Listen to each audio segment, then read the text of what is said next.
Mm. All right, what's up, everybody? Welcome to another Juices Loose podcast.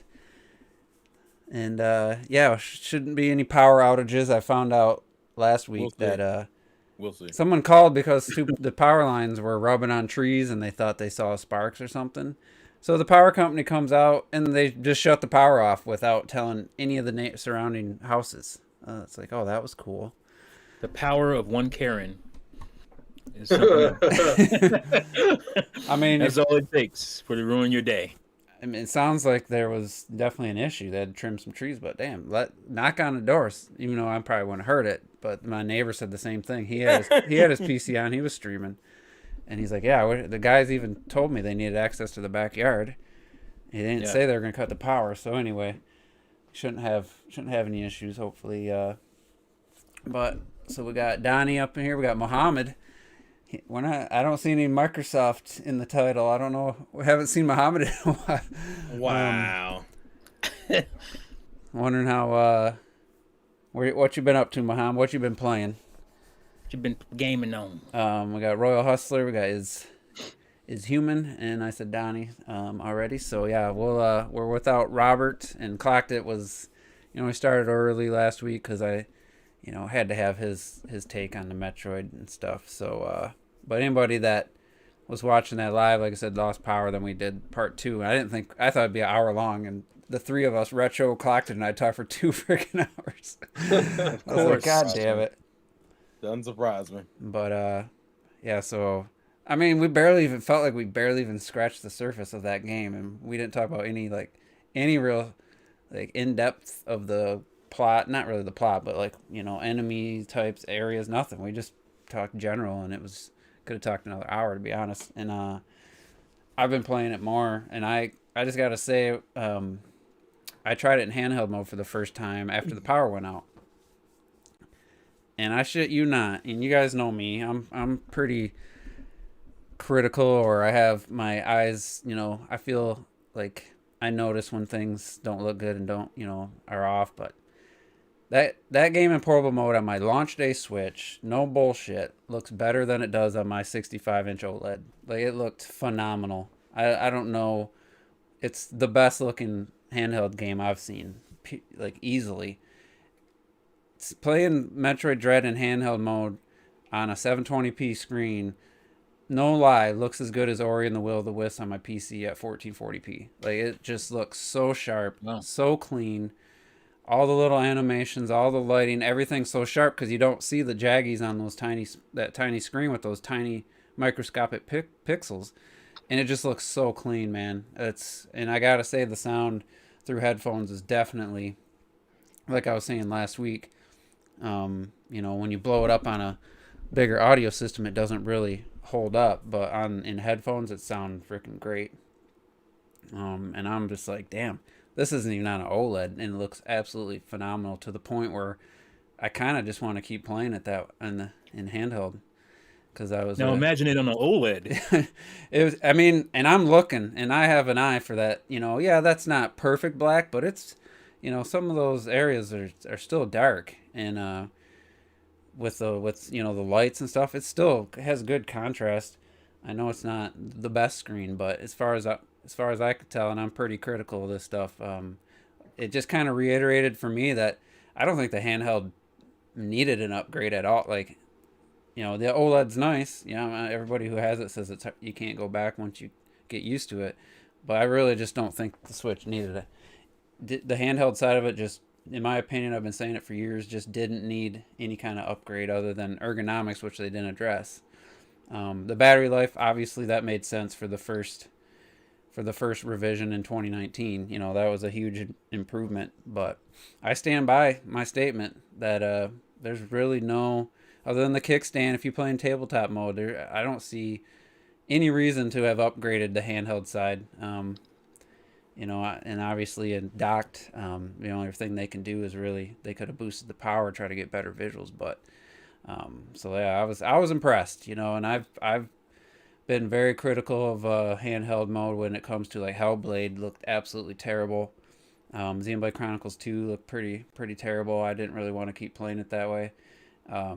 you know, and this Dread just like really reconfirmed for me, like the handheld mode is definitely a solid experience, and there's nothing even close visually, you know, as far as the graphics and you know, in a handheld. Even, I mean, I don't know. I guess I haven't tried the cloud streaming. You can do it for PS5, and Xbox has its own, but PS5 you have to stream it from your system. I haven't tried that to really say, but I really think, you know, the Switch in the handheld is still a very, very capable, and where it shines the most, I believe. And it's nice to have the D-pad that I have on mine. Not that you use it for the actual game, for running around. I'm trying to think what the D-pad even does. You know, any of you guys?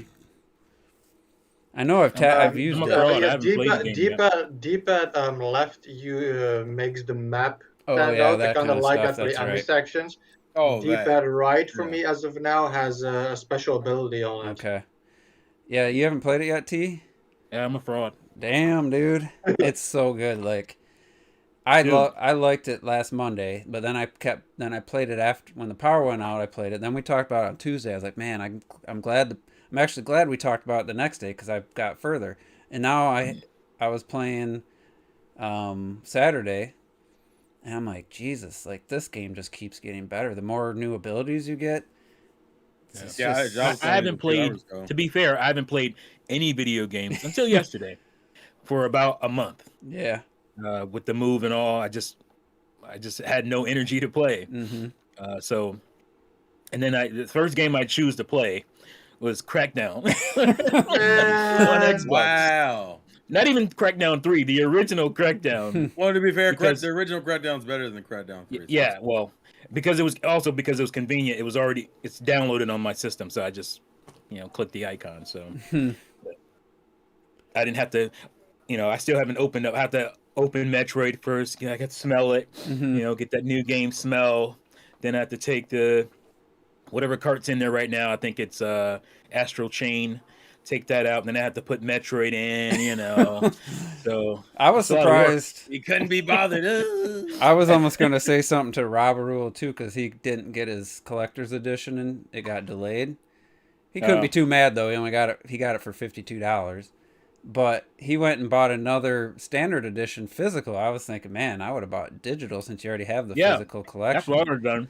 Bought it Um, digitally.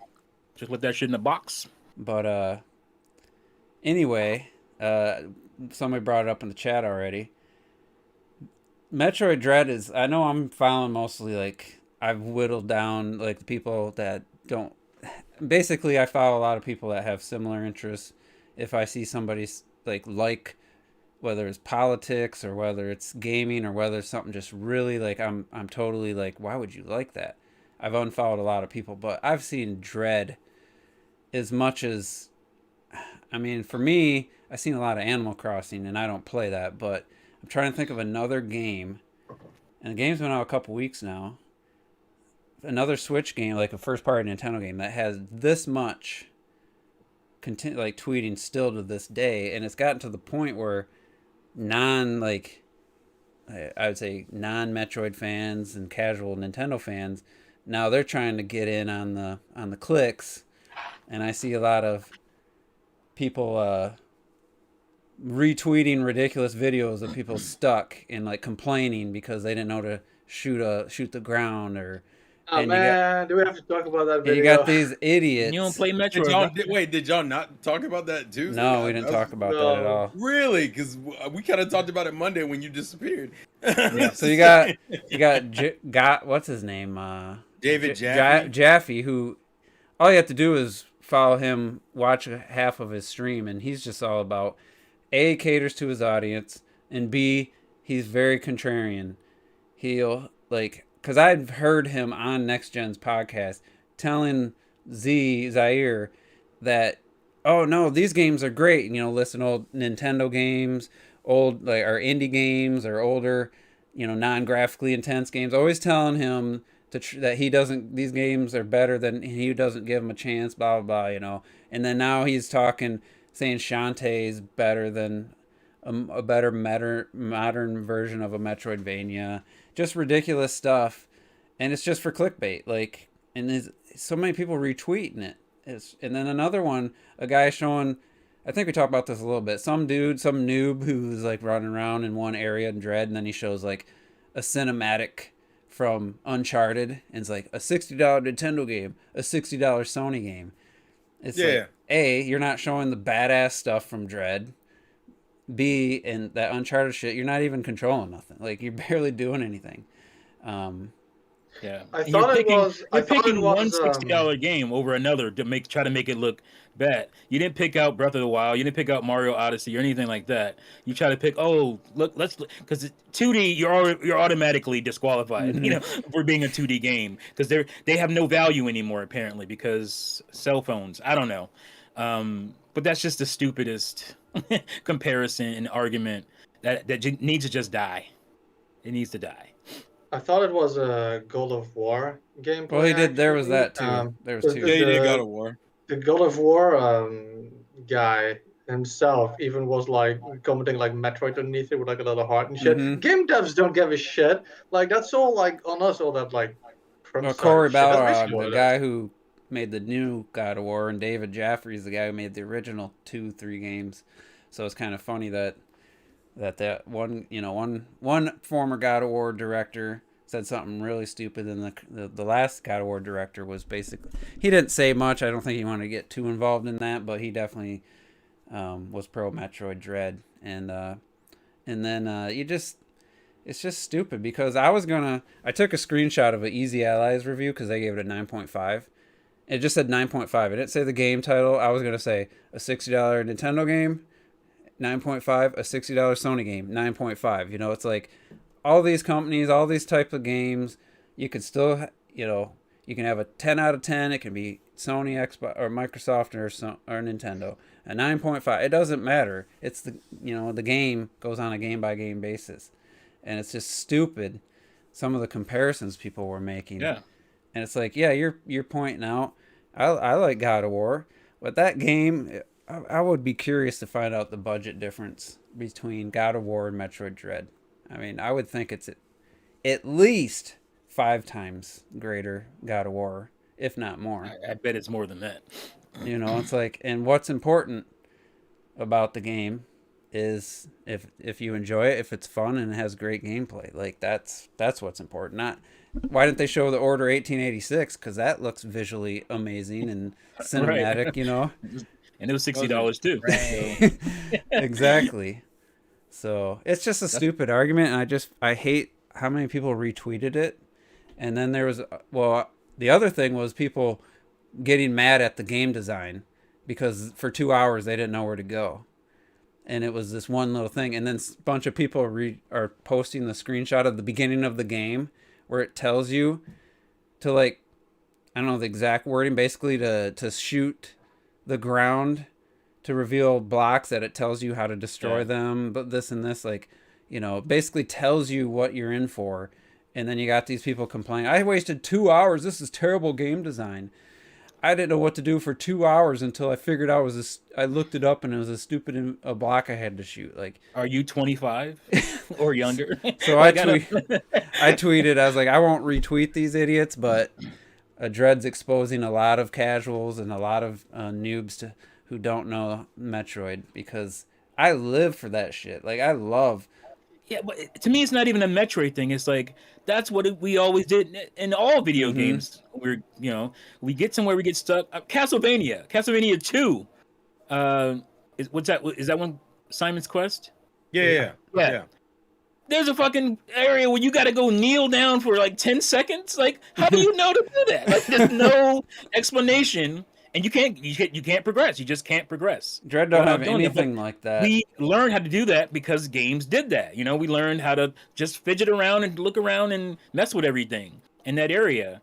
You know, that's what you do in video games.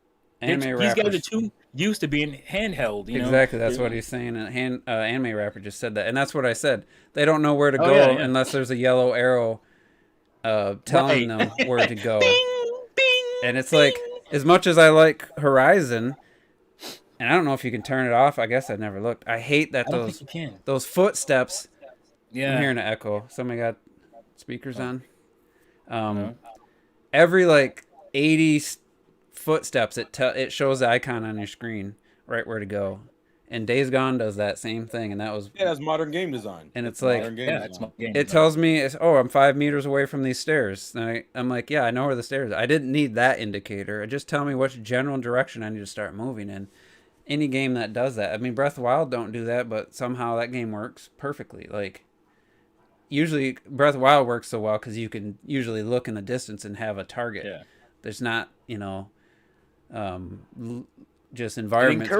it encourages you to just run around and figure shit out. So Yeah, for me, Literally. getting it back into a Metroidvania, this particularly was, a Metroid game. I know what I'm in for. Yeah, I'm going to get lost at some point and have to scour the map, and I might get frustrated. But the next time I play, I'm going to figure it out. I'm going to feel good about it, Like, I'm excited about the hitting those roadblocks. Okay, well, I can't go any further here. I know the game. I know I'm not going to get stuck. Like somebody thought they were soft locked, which I guess soft locked is just your own. You're locked yourself. And I was like, what do I do? What do I do? And then I was like, I'll go back this way. Went all the way back. I'm like, nah, this can't be right. I was heading in this direction naturally. I'm just going to go back to that spot. And then I shoot. Oh, well, there's a block here I can shoot. And then all of a sudden I don't remember what I got right after that. It was probably, I think it was the morph ball. It might have been the next one after the morph ball. And all of a sudden, all this shit opened up to me. Like, oh, now I have the morph ball, which they don't make you. Well, you get the jump, but you don't get the morph ball bombs until later. But either way, it opens up You so still much. get it later than you would think you should, considering that's an early game. Yeah. It's usually an early game. Well, you item. get the morph ball later than you should. I didn't get the bombs, weren't that much later, but Yeah, just, That's in the end. That's in the end. My one main complaint about Dread is that they could not prevent themselves for the fifth fucking 100th time to make you start and lose fucking everything in the beginning. And like, oh, even though it's a completely new world with new shit, oh, you still happen to find the exact same abilities again. I thought it was more. It's more justifying Dread, in my opinion. Yeah, but they just find a different excuse to do it. It's still the same fucking but thing. it's still the best part of, in my opinion, that's the best part of this game is that's getting half the of the- abilities. Yeah, that's half of the appeal of Dread. Yeah, Nintendo finds a different excuse for you to run through the Mushroom Kingdom all the time, and it's not really that deep usually. I mean, it's just you like, take out getting the new Bowser abilities. did something. I honestly don't know if I'd even be that excited about the genre if it wasn't getting new abilities frequently. No, you can still get new abilities. Just get new abilities. I mean, how many more new abilities can they make though? Like, There's I mean, and quite they've a added- few and they in the added- game already. They've added a good. they chunk could add a in this crawl game. Yeah. instead of a morph ball. Well, First of all, Now they added a Metroid slide. can crawl. and that's when Juice would want a I'm not first-person saying camera. I'm not saying remove the morph ball. I'm saying start with the shit and keep the shit that Samus is technically always supposed to do, like the morph ball and the bomb and the charge shot, And there's like at least 5 new abilities I've had so far that have never been in any Metroid, and those could have been your upgrades and shit. Just you don't need to strap the morph ball away every fucking Metroid. Yeah, I have no issue with that. Personally. I don't really mind it because to me it made the game more interesting in the beginning anyway. Because your areas you would normally go through with the morph ball, you now have to find alternate routes. And that's the latest you've ever gotten the morph ball. So they changed it up. They just made it so you didn't get it right away, which you could argue is absolutely pointless. If you get it immediately, why not just have it? But the fact that's a fair point. They designed the game around not getting it right away, which I thought was more interesting. And I agree. It opened up more of the map as soon as you got it. Like to me, it was like the whole, it just wow, I can go all these places now that I knew before that I couldn't go. So I did want to make a comment on Dread, and I'm gonna keep this as vague as I can. Fucking boss is ridiculous, dog. Jesus Christ. So I just played. I think I played like an hour before the podcast. This game is consistently just kicking my ass. Like there are just certain. Sometimes I get through a boss and I get down a pattern, and then I'm like, cool. And then you get halfway through the fight and realize, no, did you think that was all my attacks? Oh my God, it's a bitch, but I appreciate it. Also, Samus, this is probably my favorite version of Samus. God damn it. She's such a badass with everything she does. Yeah. Everything she does. Careful, Juice doesn't like the badass stuff. We in talked about that for cutscenes, like an I'm talking hour. about. He's talking about gameplay, I'm guessing. Well, it's both. Okay. She's badass in Nah. both. It's She's true. out. He's anime, man. He's talking cutscene shit. Well, now listen. She's badass in game too. Don't get it twisted. But in the cutscene, she's on her shit. She's like, I don't know what you thought this was. Just because I don't have all my shit, you thought you could take me. Man, you better get the fuck out of here. See, yo. now that some other people are here, let me explain for those that didn't watch the podcast. I was saying that I have this line where it's like where something gets a little too ridiculous, and one of the things is when whether it's a movie, whether it's an animated live action movie or a game cutscene, when I can tell somebody's trying really hard to make something look cool, when it's not. I mean, sometimes it is, but other times I can just feel that somebody really was trying to make something look cool. Beyond like making any logic or any reason, somebody just does something that's just like, all right, they were just trying to make that look cool. Like it's like a bullshit meter for me. And I said, Dread, it didn't get to that line, but I said it's way closer than I ever expected in a Metroid game to get as far as the cutscenes. Wasn't there, but I just thought it was, oh, okay. I didn't expect them to go that far into making Samus look cool, but it wasn't anywhere near like actually crossing that line for me. And a bunch of people thought I was trying to say that they just need to make it more realistic. No, I can smell the bullshit sometimes when people are trying to make things look cool instead of it just being cool. You could tell somebody's trying to make it look cool. That's all I was saying. Cool shit is just cool shit. Edgelords. And listen, if I can bring back get a mohawk and just live that kind of lifestyle back in middle school where everything was 3 days grace and Slipknot, then fuck it. That ain't besides the point though. I understand what you're saying, Juice. It's what I was saying was like when the character's doing something when there's no one around, like I said, in figured movie, show, video game, cutscene. They're doing something to show off, but there's nobody around. They're only doing it for the audience. That's where it starts to approach that for me. That doesn't always mean it. I mean, a lot of times it doesn't, but that's usually the sign when somebody's by themselves. And Bayonetta, I completely let slide because she's usually almost breaking the fourth wall, I feel, and just the character itself, it fits. But other games, other movies, other shows, to me it just stands out. It's just one of those pet peeves, one of those. Well, yeah, it's one of those things where like, oh, you need to jump out of the train, but instead of just jumping out of the train, you gotta do like a triple backflip. Yeah, stuff like that. It can be done well. It can be done well, but it also can be done where I'm just like, it's visually entertaining, but it's like, bro, you're just getting out of a train. Cut this shit out. Like, come on, yo. Like a Final Fantasy VII when Cloud jumps off the train, does like a triple flip, superhero landing. I blame Square completely for that shit. That stuff's fine. Like I said, it just hits my radar for that stuff a little bit. The main thing is how often it is and when it's used. That's usually how I gauge it. Samus, the closest Samus ever gets to doing kind of stuff like that is usually in boss fights, and at that point I don't really fucking mind because it's a boss fight. I want you to show, especially because this is not like a prequel Samus. This is like the most current version. Yeah, there's that scene where she just. I expect her to just be like, man, fuck you. Yeah, where she straight up. That's what we said last time. It's like, I know people don't like to bring up the movie, but it's like Alien Resurrection. At the end of the story, you're just a completely different person because of the experiences, and you just are fucking badass.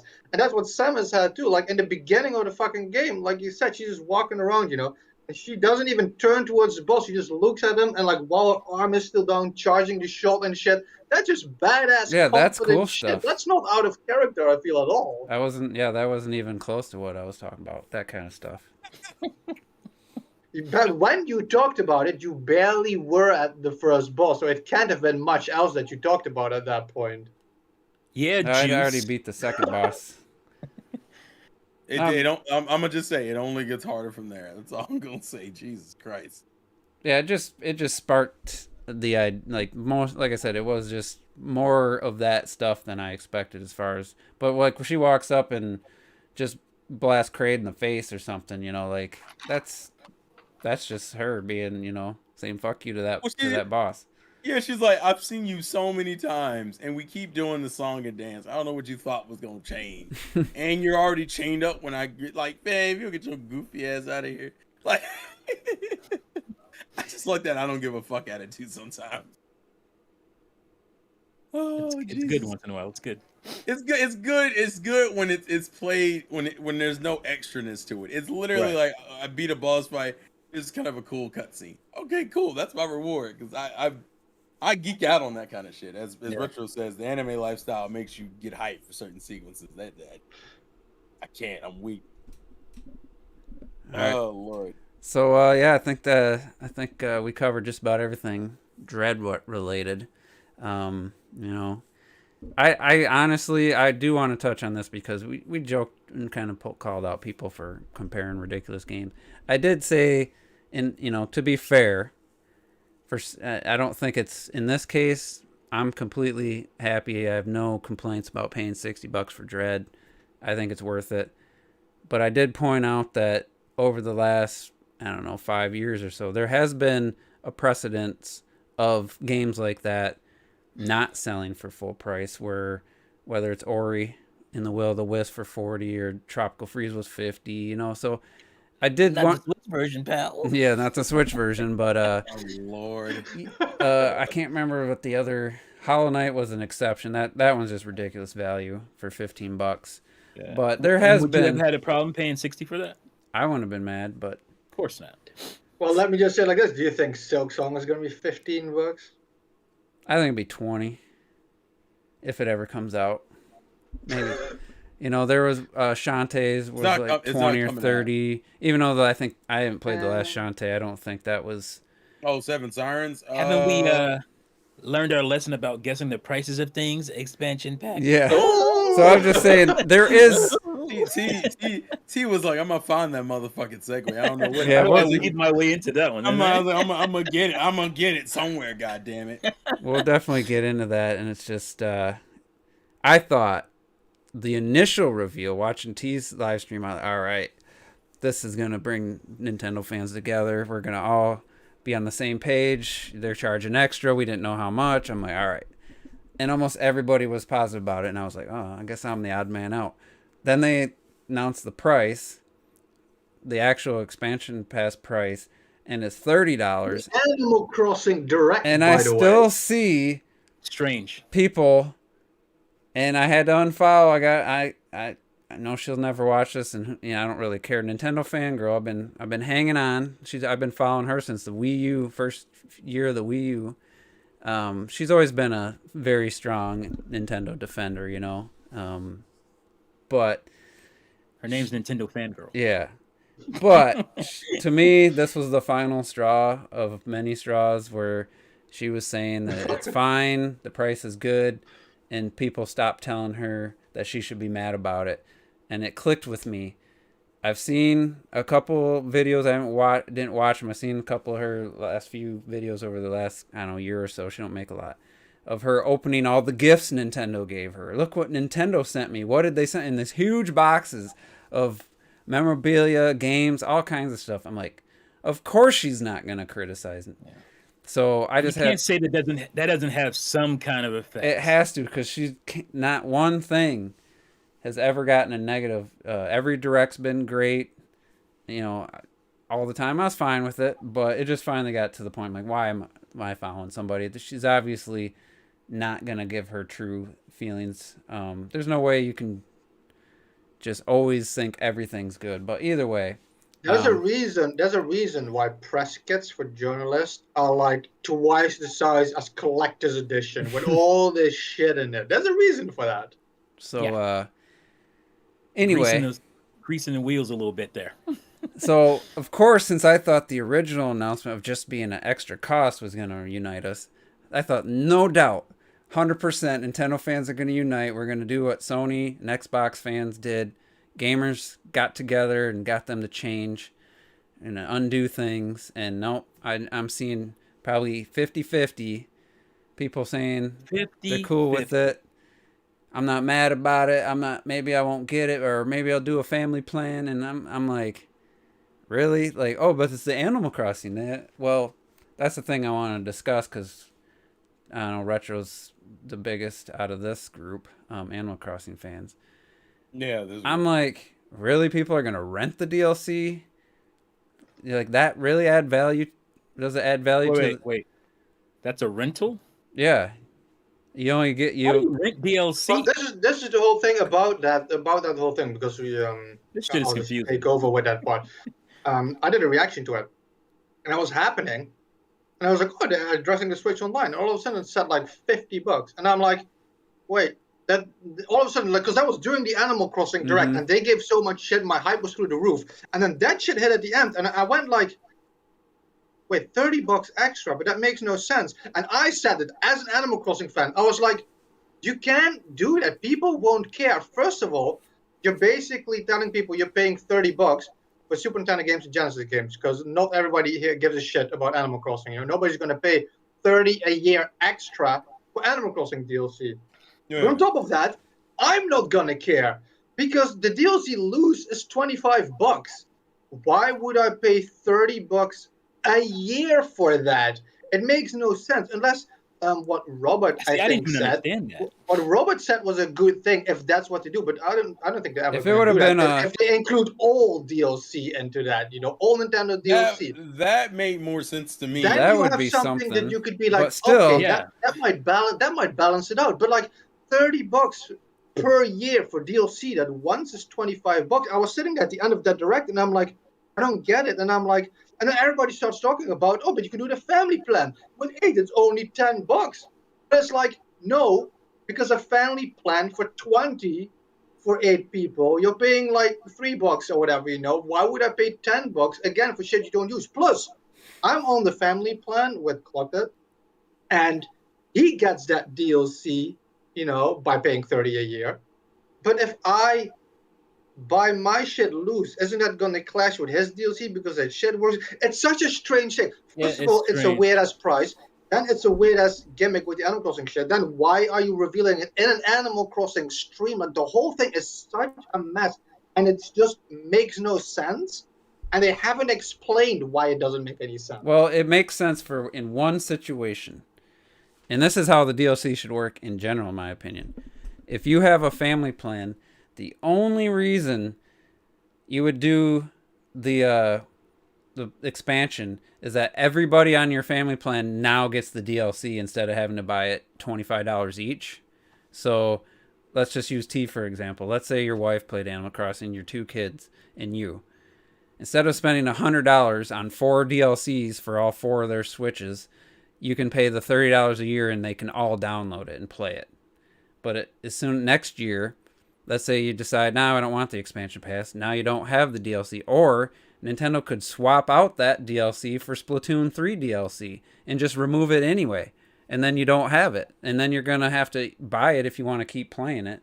You're going to have to buy it for $25 next year if they swap it out. They aren't clear about if that's going to stay on forever and they'll add other DLC, or is that DLC going to be replaced by Splatoon 3 DLC next year? You know, like, yeah.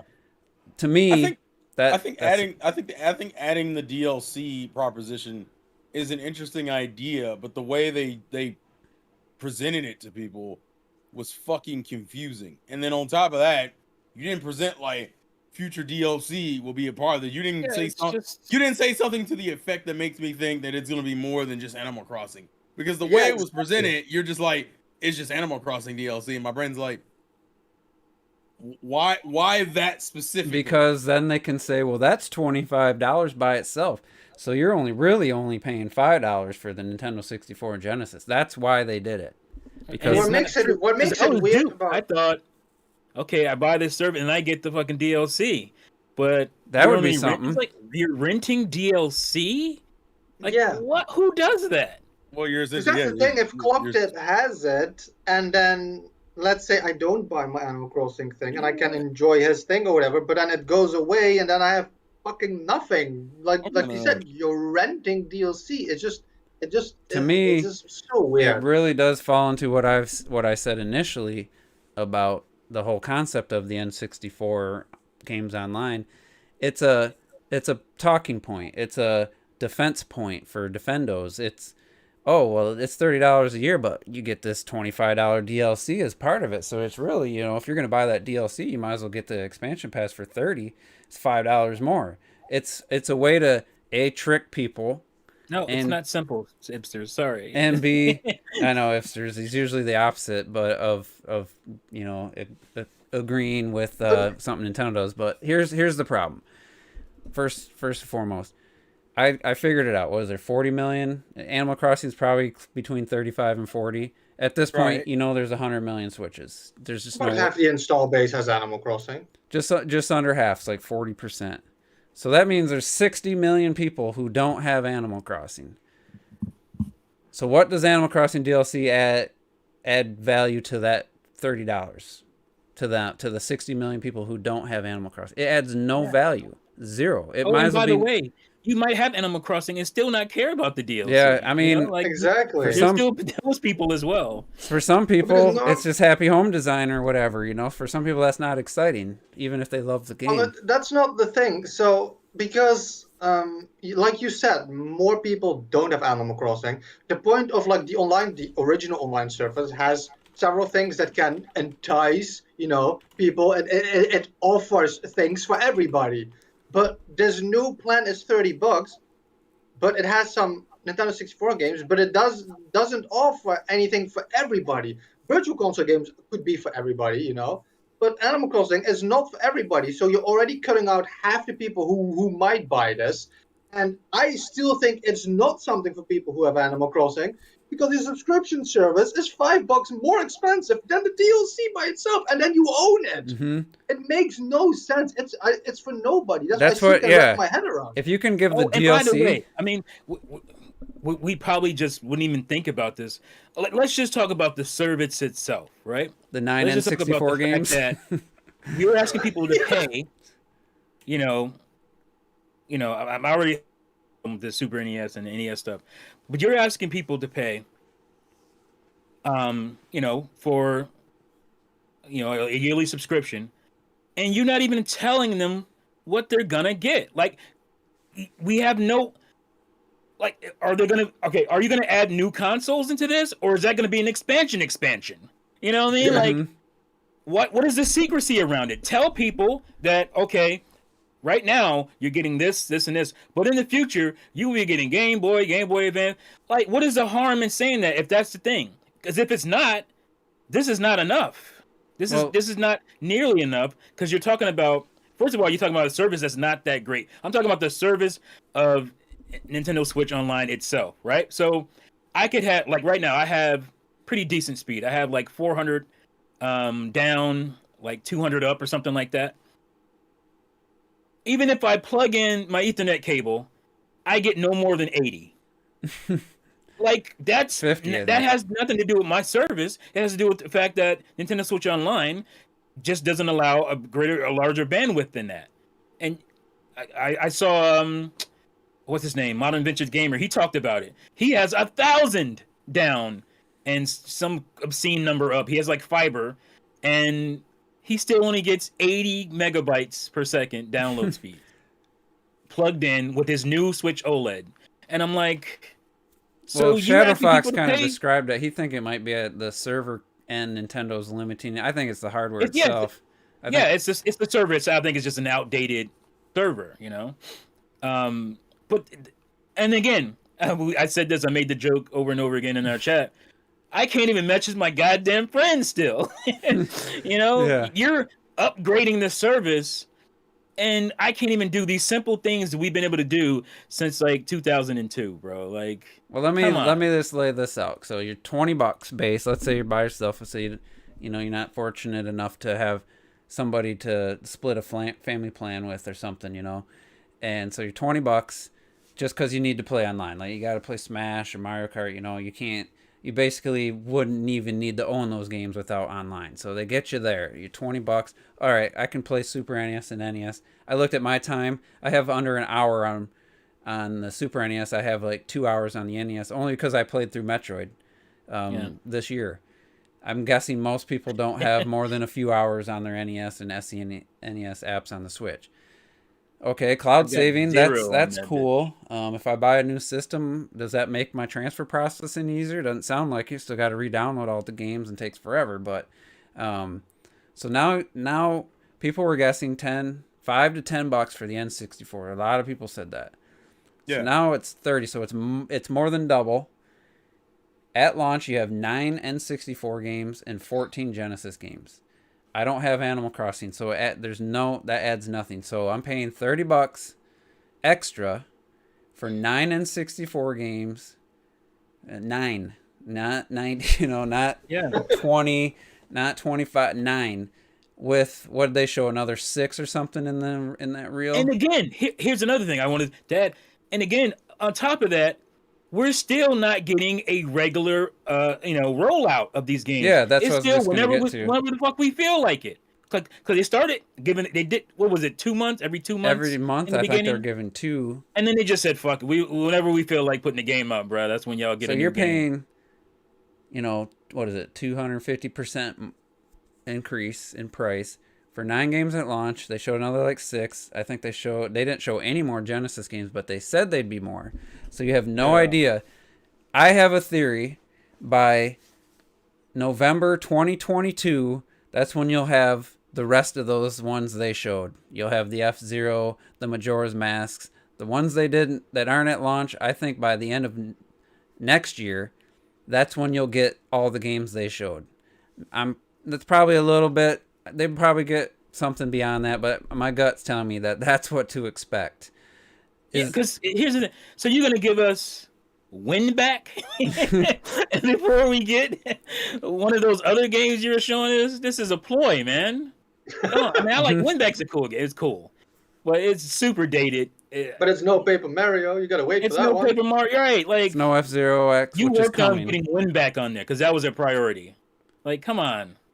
So even if, like I said, I have an Animal Crossing that adds 0 value, and it's going to add 0 value to about 60 million Switch owners, if more, because there's a bunch of people that own Animal Crossing who probably aren't going to get it or going to just buy it outright. I'm not paying $30 a year for DLC. You can buy it once for 25. So it'd be done. What does that tell you about the actual N64 stuff? If they can throw the Animal Crossing in, and it's only $5 more than the Animal Crossing DLC to have the DLC and the N64 and Genesis games, I truly think, and I'm going to lay this out, tell me this is just my imagination, my hypothesis. Nintendo boardroom meeting, they're looking at their subscription numbers at $20, however many subscription services that they have, however many, family plans. They probably have a total, and they probably said, what do we need if these numbers stay the same? What do we need to charge to get to $1 billion a year? A number. I'm just throwing a number out. I think $1 billion is probably close to the number they were probably thinking. All right, well, if this many percentage of people, if we go with more and this percentage of people do it, okay, let's charge $30. Let's make it 50. What do we got to do now? What do we got to do to make that sellable? What do we got to add? That's my gut is telling me, all right, well, let's add N64 games. What else can we get? Oh, let's add Genesis games. And then this idea about the DLC, who knows when that came in. To me, the price was set first, and then they tried to come up with things to make it appealing. I don't think there's any way they started with N64 and Genesis and got to $30 after that. Because a lot of people were saying, not a lot, but there's people saying, well, there's all these licensing fees. And what's her face said they paid Sega a lot of money for those Genesis games, a lot, and it was one of the leakers, Emily Rogers, I think. They didn't have to pay Sega a ton of money to have games that are already on a fucking collection available on the Switch. To me, I would think Sega would have paid them to add it to the service or made a deal. I would disagree. What is it? $20? I think Sega pulled a simple hustle and said, "Oh well, if you give us such amount of money, then we'll add this to your service." I don't see that. Well, okay, but here's the thing. And then Sega's benefit, and then Sega benefits by getting paid. I'm going to talk about this in my video, my standalone. You're Nintendo. Why is the priority to put fucking Sega Genesis on this shit anyway? You got Game Boy, you got Game Boy Advance, you got Game Boy Color, you got GameCube. Why spend money putting Sega games that I would say a ton of Nintendo fans are not even going to care about? Why spend money in doing that instead of putting money and resources and actually putting your own fucking games on the system that Nintendo fans would actually care about? To me, like, I don't care what the justification is for the Sega game, if they cost or not. They shouldn't cost Nintendo anything because they should be prioritizing their own systems. Because that's what most Nintendo fans would want to play. You think that's Game Boy Advance, that's and GameCube. That's what led me to my theory. Like, because just add N64 games and charge $5 extra a year or $10 extra a year, and I think most people who wanted N64 games would have been fine with that. Why make it 30? Why add the Genesis other than, like I said, them wanting to hit some annual number for revenue? Like, they probably saw what Sony was posting for PlayStation Plus. Probably, we need some of that. We need to get to that. Because they didn't think that adding N64 games would be enough to justify $30. Yeah, that's why that's how I came to that value. They just added that after the fact to try to get to the 30, and I think the DLC just no way to prove this. I have a feeling that DLC was a last minute. What if we add this DLC to really make that price seem legit? You know, it just doesn't. I don't know. And if this was a 100 N64 games at launch with more to come, 50, the top 25 N64 games at launch, something. But you got 9 fucking games. Like, when, and no idea when the next one's coming. No freaking idea. It's just, I'm sorry, man. Yeah, $50 a year isn't that much money. Like, Ibsters broke it down when it costs for, but it's the principle of it. That whole excuse that it's not that lot. I mean, they use this for the $20 a year. It's not that much money. Yeah, for gamers, who have income, it's not that much money. That's not the point. It's not worth $50 a year. I mean, I never had PlayStation Plus in the entire PS4 generation. Never. I got it when I knew my PS5 was coming. I said, you know what? I'm gonna try it. I've criticized it. I'm just gonna see what it's about. I see some cool games, and Final Fantasy VII Remake was announced for that month. I said I wanted to play it. I was just about to spend $40 on it. Wasn't sure if I'd actually like it. All right, I'll spend $60. I'll play that. To me, that's $20. If I don't download another game, then whatever. Lesson learned. So I downloaded that. I played through it and beat it. They gave away, or part of the PlayStation Plus was the new Oddworld, which I wouldn't have bought, but I downloaded it, played it. Days Gone was on there, even though I just had bought it for $20. I still, at that point, it was a $20 game. I downloaded it, played it, beat it. Virtual Fighter 5 Day and Date was on there. The Plague Tale, the new Plague Tale game, Day and Date was on, was in that month. I downloaded that. Just someday I might try it. I'm like, all right, I spent $60. I probably didn't get a full 60 value out of it at 7 months in. There's another 5 months. This month's October's was lame. Next month might be good. They said there are going to be 3 additional PlayStation VR games next month on top of the 3.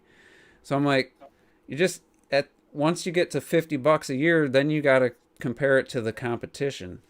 And, PlayStation Plus isn't required for voice chat or watching somebody's play their game.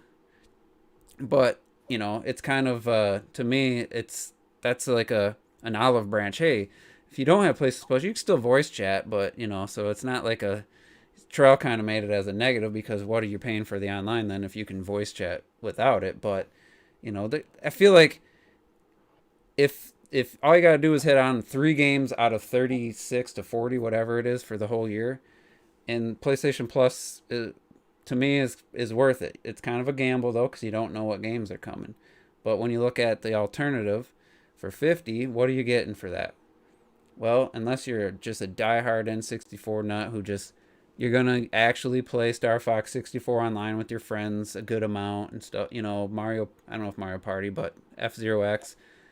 Most people, I hate to generalize, this because I don't know. I feel like most people will play the N64 games less than 10 hours for a year. That's just my gut. And so at that point, you know, so what did you pay that extra money for? You know, like, unless you really plan on playing those games a lot. I don't know.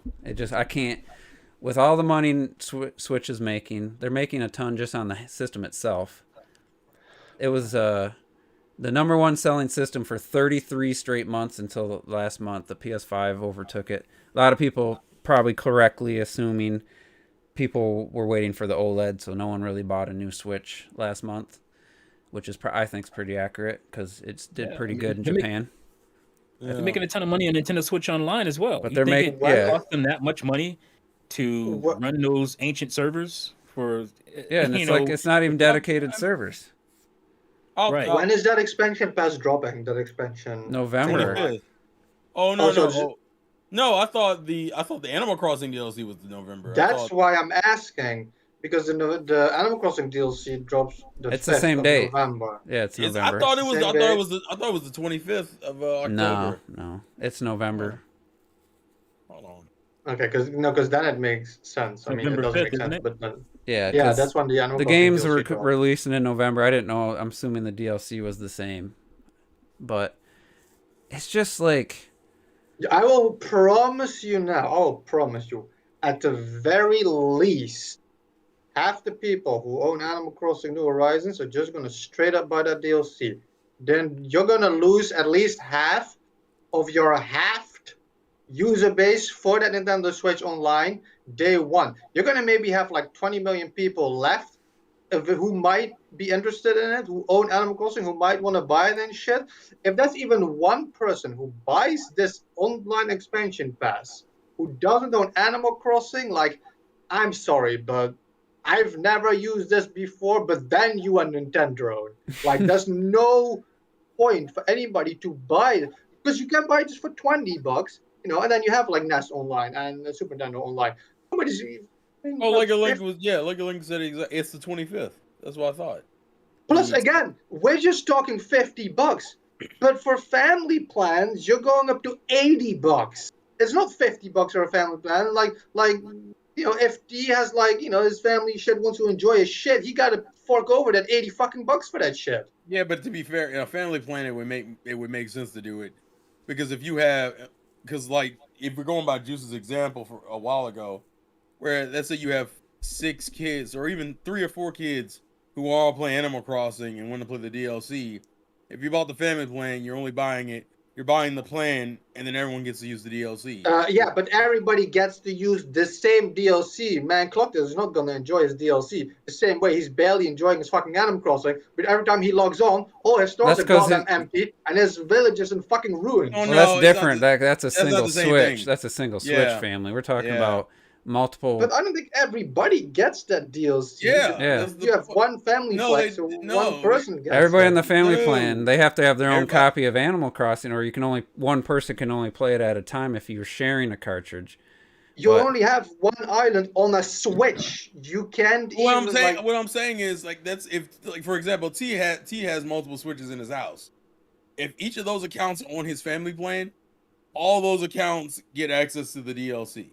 You see, So you're hearing how absurd this is, right? Oh, the family pack How? of $80 makes sense if you own five Switches with Well, it makes five sense. Animal Crossings. It makes That's sense true. for a family. For a family plan, it always made sense.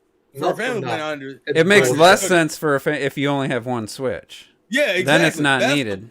That's the point. Because you can just download it on the Switch. You only have one island per Switch. You only need one DLC. But if you have multiple Switches, you would have to buy that DLC for each Switch. Yeah.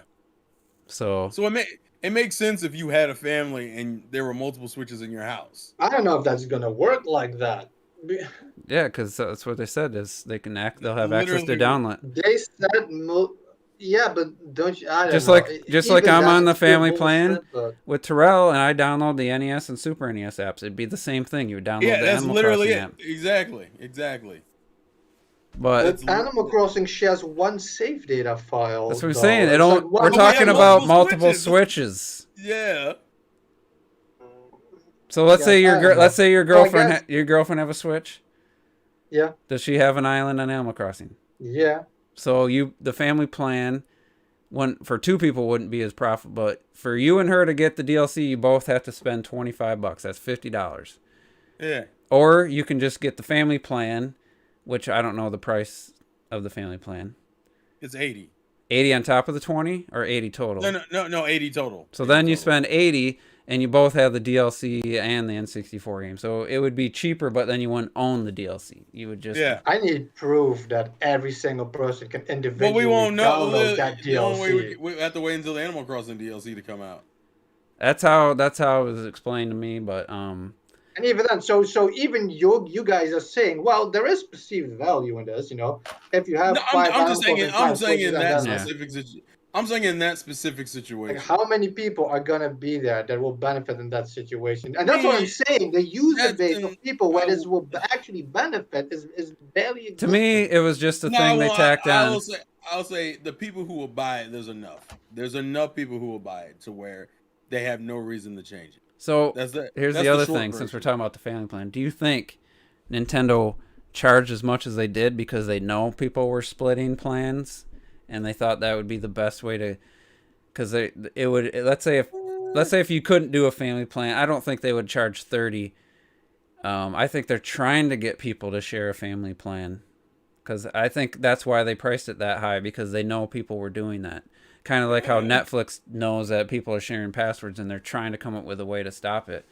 But it's just like, okay, somebody up above said they're excited to play on 64. They're going to pay the 30 even without the Animal Crossing DLC. If it's your money, if you think, the handful of games playing online, if you have consistent friends and you'll have the time of your life, hey, that's fine.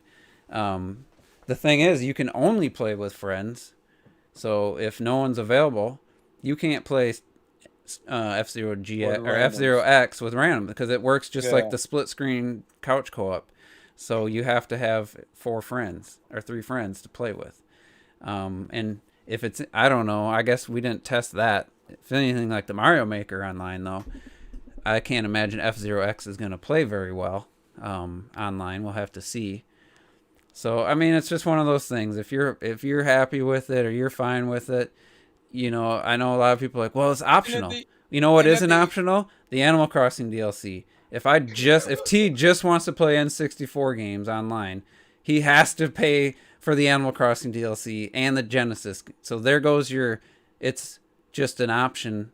Because they're forcing you. Missing when it comes to that. They're forcing you to pay $30. Even if all you want to play is F-Zero X, you have to pay the full price. So you can't really break it down. So that's, to me, where I feel like they just wanted that $30 extra for the single. They wanted $50 a year. As far as the it's just an option argument, I still think I understand it's not the ultimate option in terms of if we got down to the minutia of it all. Like if I wanted to just play Super Mario World on my fucking Nintendo, I gotta spend $20 just to play Super Mario World. Like I understand that point, but realistically, if I just want to play Switch games online and I don't give a fuck about any of this other shit, then $20 to just do that is better than being forced. Yeah, at least they're better, not. It's better than an all or nothing thing. It's But not like everybody who's paying 20, you now have to play 50 to do the same shit you've been doing. Raise your That, to hand me, is if worse. you think they'll do that next year. They'll just make it all one. I don't think there's any way they keep them separate after a year or two. Maybe not next year, but within 2 years, there won't be a separate option. It'll just be one plan. I'm done. I guarantee it. If this is successful, because they know, because they even said, well, what if you're already a member? We have it so you can easily upgrade to the expansion pass. Well, of course they're gonna push the upgrade. I mean, that's not anything. If enough people support this, I'll be so disappointed in the community. I'm not. in I mean, I general. don't know why I wouldn't be surprised. I mean, people want it. I pointed this out just in our little, when that was first announced, even I think before the price. What I know that you got fanboys everywhere. You're looking to jump on the other. What if Microsoft came out and said, you know what? Our Game Pass is $15 a month, but if you pay $40 more, we'll add original Xbox games. Well, forget. Let's just imagine there's no backwards compatibility. We're gonna add a dozen original Xbox games and some Dreamcast games. You think people are, oh yeah, I want to pay extra to play original Xbox games. We've been so at this point, backwards compatibility is a thing. If Sony had said, you're paying $60 a year, well, what if you paid $90 a year and you get to play PS1 games? These 10 PS1 games and whatever other system, Genesis games or something. You think people won't be all over Sony and Xbox for trying to pull that shit? Like, especially the Nintendo fans. Like, to me, that's just, it's ridiculous. Like, I don't know, man. There's no level where I like it other than it's optional at this point. That's the only saving grace, if you will, for me. Like, it's so bad where I don't even want, like, unless Terrell, I think we need to get on, see who wants to join the family plan outside of our group, get the max amount of people, and really just us save money and get less. Sure didn't T suggest that in the chat? I thought a few days ago. I did. I think I might have. I heard the family plan. Oh yeah, because I remember y'all mentioning it. I said, and I've actually had two groups of friends already ask me about it. So I was like, hey, if T wants to do it, I have no problem. Because realistically, for me, and I'm gonna just say this, there are certain games on the N64 that if they are properly added, will make that value for me. I've said it. I think I said it in my reaction. I was like, if you put the Pokemon Stadium games on there, that for me, that's just enough in itself. But there are just certain titles that will do that for me. So I was never against getting it if it was reasonable. When I just saw it was $50, I was like, bruh, why in the world? Well, I was talking about the $20 one. I'm not going to partake in the expansion. Oh, that's what I want to get the max amount of people for the $20 a year. So hopefully find a couple people who were paying $20 by themselves, so that we can take money out of Nintendo's pocket and each save, and it'd be down to like $4 or something for us. I mean, to me, like that's the only scenario where I continue with this online at all. I mean, what you said earlier, it just makes so much sense. Also, like if Sony would have done something like that, because and they would offer, like you said, 10 PlayStation 1 games. And then maybe like a Final Fantasy 7 interlude DLC, whatever, for like 30 a year. Like all these Nintendo people were now saying, nah, 30 a year for N64 games isn't much. They would have fucked Sony up so bad. And Sony's an easier example because they don't have the backwards compatibility. So you have to imagine that Xbox doesn't already have a lot of those games, backwards. Just put it in your system and play them. So it'd be. It wouldn't make sense. I mean, I've always looked at Sony service to me is different anyway, because that is a service that unless you're paying attention, you won't get the full value out of it. So like, because remember, every month the shit switches. So yeah, same thing with the N64 games. If you don't play them, you don't get any value out of them. No, but it's not the same thing. That's not the same thing. That's why I don't subscribe to Game Pass for $120 a year, because I don't think it's worth it. Not for me. It's certainly not worth it for me. It's maybe worth $40 a year, $30. When something comes out that I care about, I'll maybe partake in it for $10 that month or whatever it is. But it's not worth $120 a year for me. Or if you need to play online, I'm not going to get the value of all the stuff that it's offering. Yeah, like so segment that. Yeah, shit. Sony, I have to get on my phone. I have a whole month to select 3 games and download the ones I want. Like, yeah, it's an extra step, but I mean, really, it's an extra step to have this game. And as long as you have PlayStation Plus, you can always re-download it. You don't have to keep it on your system. My issue is more so that you have that, like, versus. Now, granted, Nintendo's issue is that Nintendo's using older games versus Sony using relatively new games or just brand new titles, depending on what it is. That, like, with Sony, if you don't catch it in that month, you don't get it. It's not like, oh, you can go back and look at the previous PlayStation Plus months and download Oddworld or Final Fantasy. Like, you just lost it for that month. So it's very much an incentive. Like, they force you to be on the year so you don't miss anything.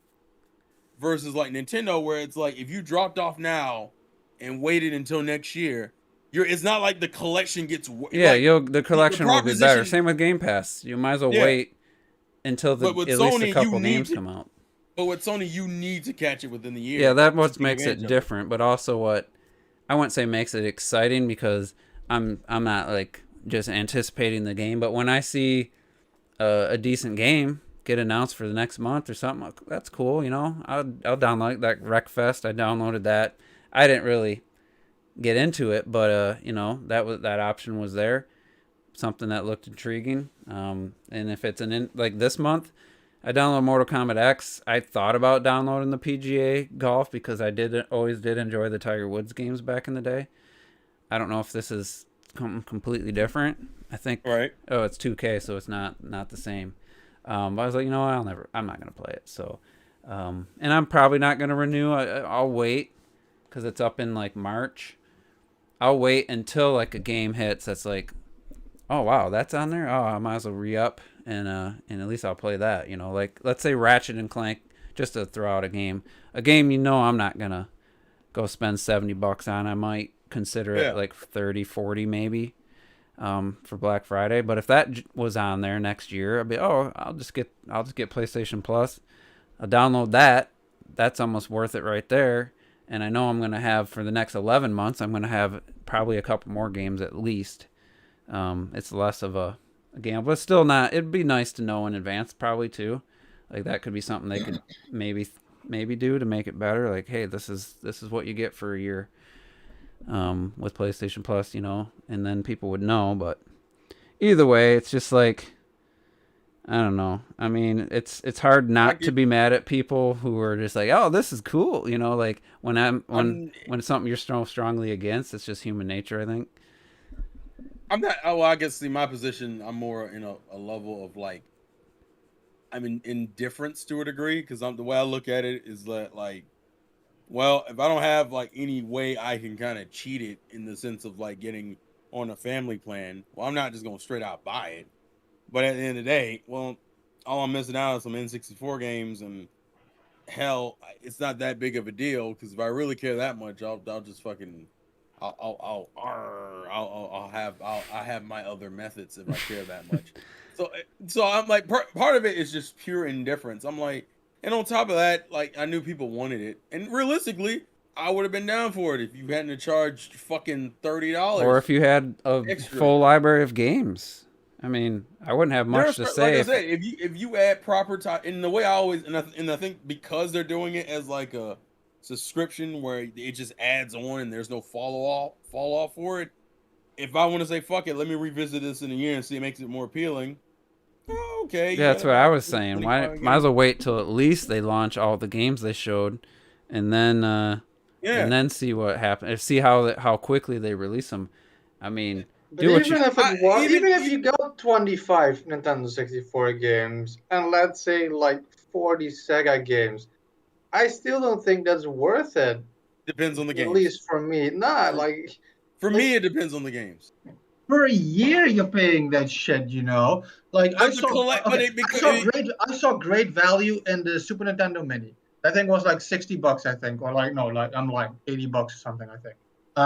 But of the 20 games or whatever that are on there, at least 10 of them are hyper fucking rare games that you easily pay like $100 a piece for and shit, you know. But this stuff you just don't get that. You're getting Super Mario again. I just looked it up.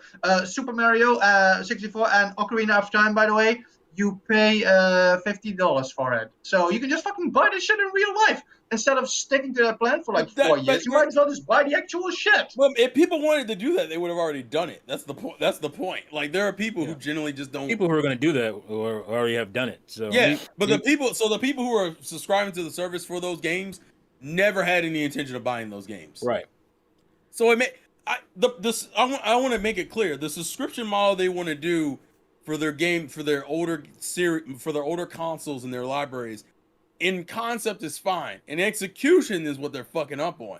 But conceptually, if you want to put your entire back catalog of Super NES, NES, N64, GameCube, if you want to put that shit on a subscription service, that's perfectly fine. Yeah. Just make a steady flow of fucking games. Yeah. put I was them gonna say out. because they don't have the entire library. Well, No, here's no, no. yeah, that's what I'm that's saying for. But that's my point. I mean, Like, you've had 4 years. It'll be 5 years. You had 5 years to come up with a plan as far as what you're gonna do for a service with this thing. And this is, I mean, you don't have enough. You got 9 N64 games, like after all this time. remember when they Do said you guys What are you remember doing? Do you guys remember either the Wii or the Wii U? There was one of the two that had like fucking 15 consoles on their virtual thing.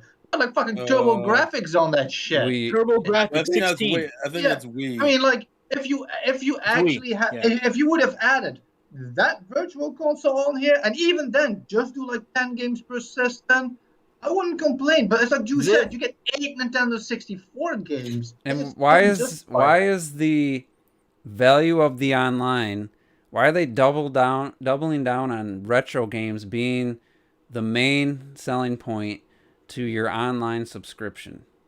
That's to me where they really don't understand how you have the most basic ass thing, which for $20 a year, yeah, you know, I don't expect the same level as the others. Now it's $50 a year. You did 0% improvements to the actual online.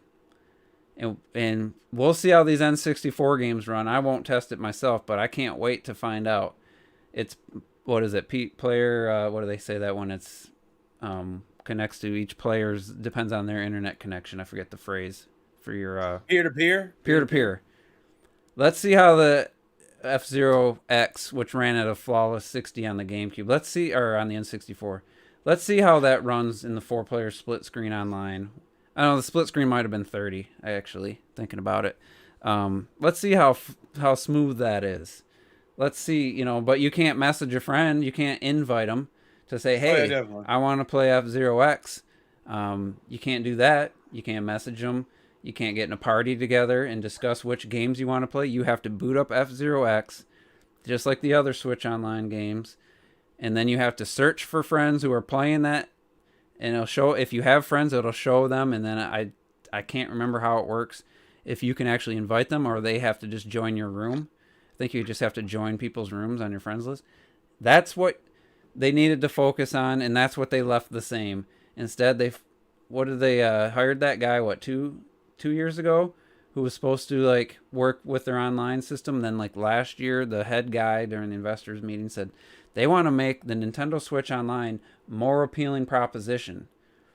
I took that as adding things to it to make you want to pay that $20. I didn't think it ever meant more than doubling the price for adding the N64. And I'm sorry, I don't count the Genesis games as any value whatsoever. I'm a Sega fanboy, and I don't count because there's already a collection that has more than that, all those games and more for like $20 or whatever it is. $20. And B, like the people that are really excited for this are N64 fans. That no one's getting it for the Genesis games. Like no one.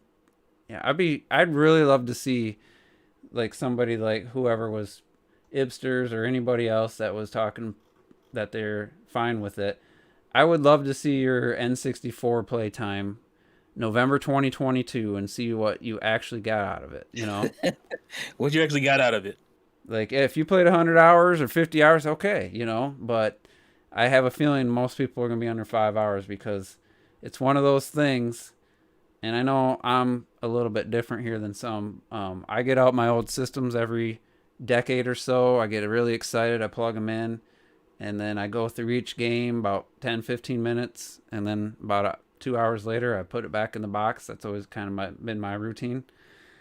And just judging by the lack of just our group of 6 of us. Robert didn't even download the NES and Super NES app. I haven't downloaded it yet. I have like 1 or 2 hours in the. I think Super NES probably 1 hour, and the NES like 2-3 hours or whatever it is. Like, and I feel like that's the majority are going to be more like that. It's almost like people who have Netflix, and they'll go months without watching anything. You get it, you pay for it, and you don't use it. I had HBO Max for 6 months or whatever. There was like a 3-month span where I didn't watch anything, and I paid for it, And I think that's what a lot of these subscription services are hoping for. You'll pay it, but you won't. It's not. They don't care if you use it. You get your money. You spend your money. They don't care if you ever use it. They don't care if you ever play an N64 game or download Animal Crossing DLC. They probably would rather you didn't, because then it's less maintenance for them. But yeah, Disney Plus ganks me. I don't pay Disney Plus. They gank me every month. I'm like, oh, I see the little notification that they just charged me $7.99 or whatever it is, and I'm like, oh, I didn't even watch it. This month. I haven't watched one thing on it this month. So I want to bring up two things in the chat. Donnie Arts brings up a good point. Imagine if it was Saturn instead of Genesis.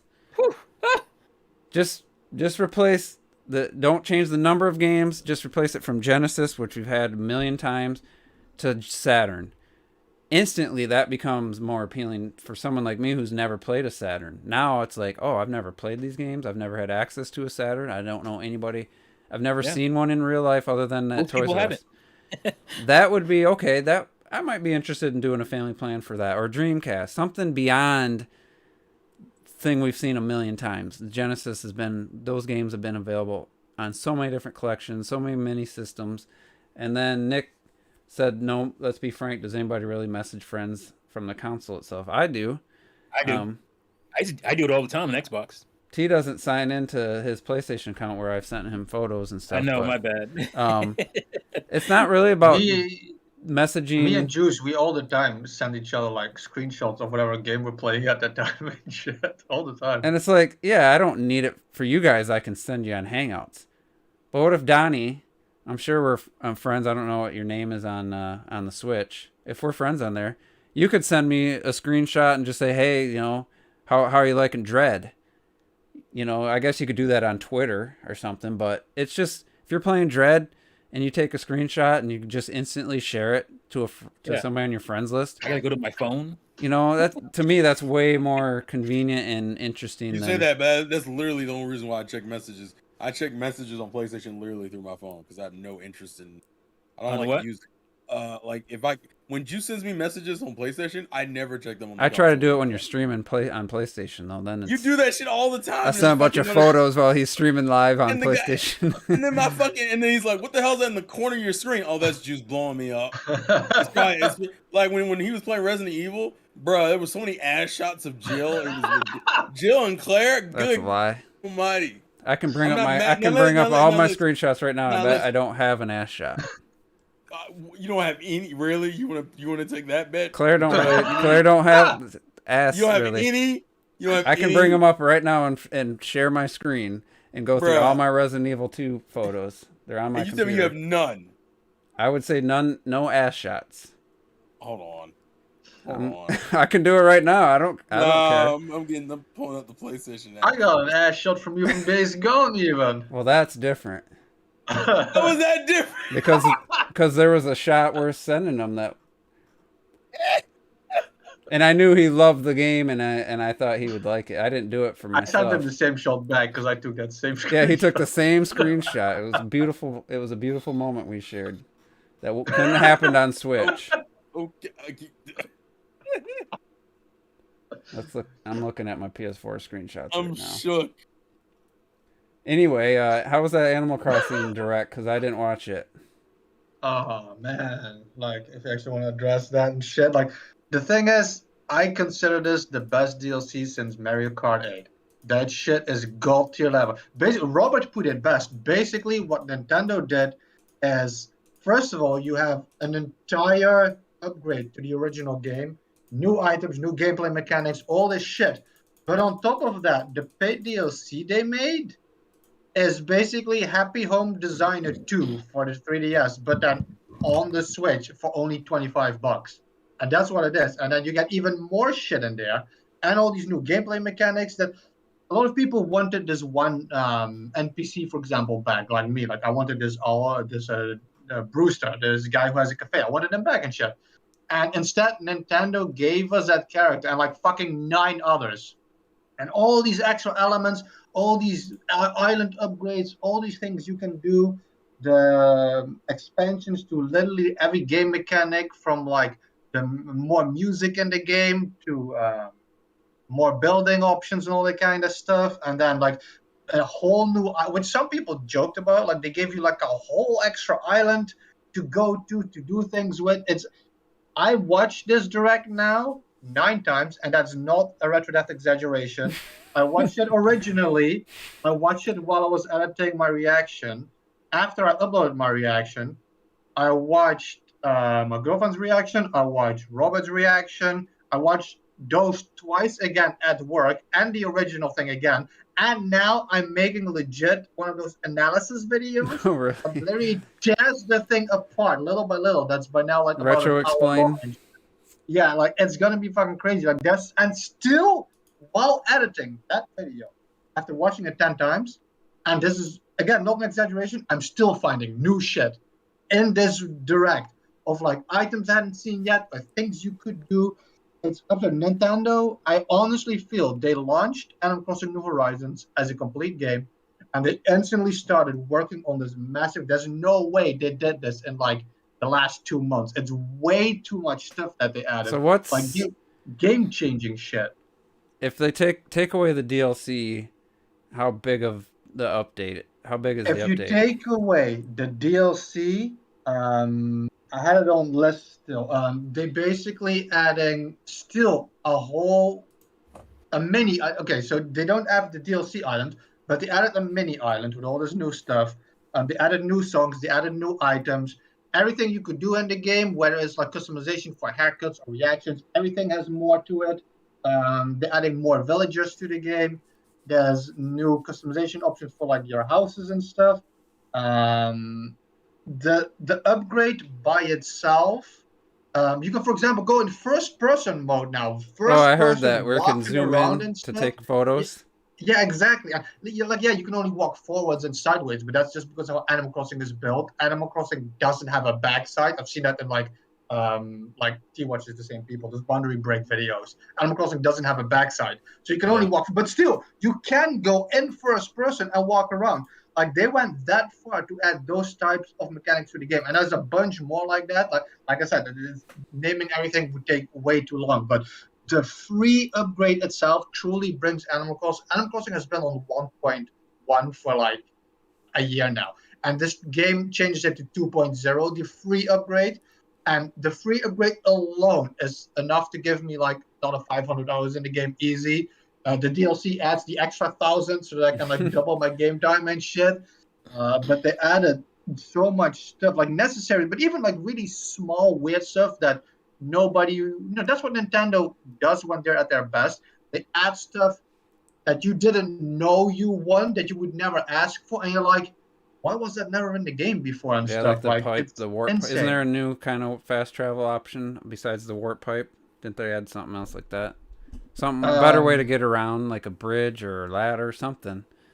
Yeah, they added they added like a new ladder, for example, that you can like put against a wall, climb around. I've seen people have very claustrophobic islands that they would really use that for. It would help a lot. I probably wouldn't use them because I feel like my island is already like a clusterfuck of way too much stuff, so I wouldn't add it. But yeah, exactly. It's just non-stop. Like, it was hard for me when making the video to separate what was for the free and what was for the DLC update. But I had a specific section where the gameplay, I put it in 2 modes because they added so much stuff, both in the base game and in the DLC. Well, here's the question, or I'm kind of a cynic with stuff. If you guys haven't figured it out, when I saw everybody, at first I misread what you typed because you're like, I don't care about the Nintendo Switch Online. I care about the Animal Crossing because I thought it was locked to the Switch Online. I'm like, oh, RetroDeath's not happy, but you were wrong. But I was wrong. You guys were all through the moon. I'm like, I don't remember this level of excitement for Happy Home Designer. Now we're excited to pay for it in New Horizons. So I was like, I was a little bit questioning that. Here's the difference between Happy Home Designer on the 3DS and this. Happy Home Designer is a spin-off. You don't really have your island. Oh, you don't? You go into a house. Okay. You have a island, but it's not your Animal Crossing island. You go to a house and you decorate an animals thing, and that's kind of it. That's all it is. You don't have everything the normal Animal Crossing game has. It's really like a spin-off, like, I don't know, Triforce Heroes or some shit. It's not Zelda, you know? Okay. Like Federation Force, it's not Metroid. The Happy Home Designer is not Animal Crossing. But what they did now is Happy Home Paradise, they would call it, DLC. It's a whole new island. It is a new island that you can customize to a certain degree, but everything it like becomes like this merging of the main game and everything you learn, every new mechanic, like this is not gonna mean a lot to you, but being able to upgrade your house completely, being able to change villagers' houses, being able to get all these new items. There's all kinds of new gameplay mechanics added, like dumb small shit like polishing. It doesn't mean anything to you, but they added a fuckload of shit. But But it's all still of that is separate to not that locked mode? to the Okay. DLC.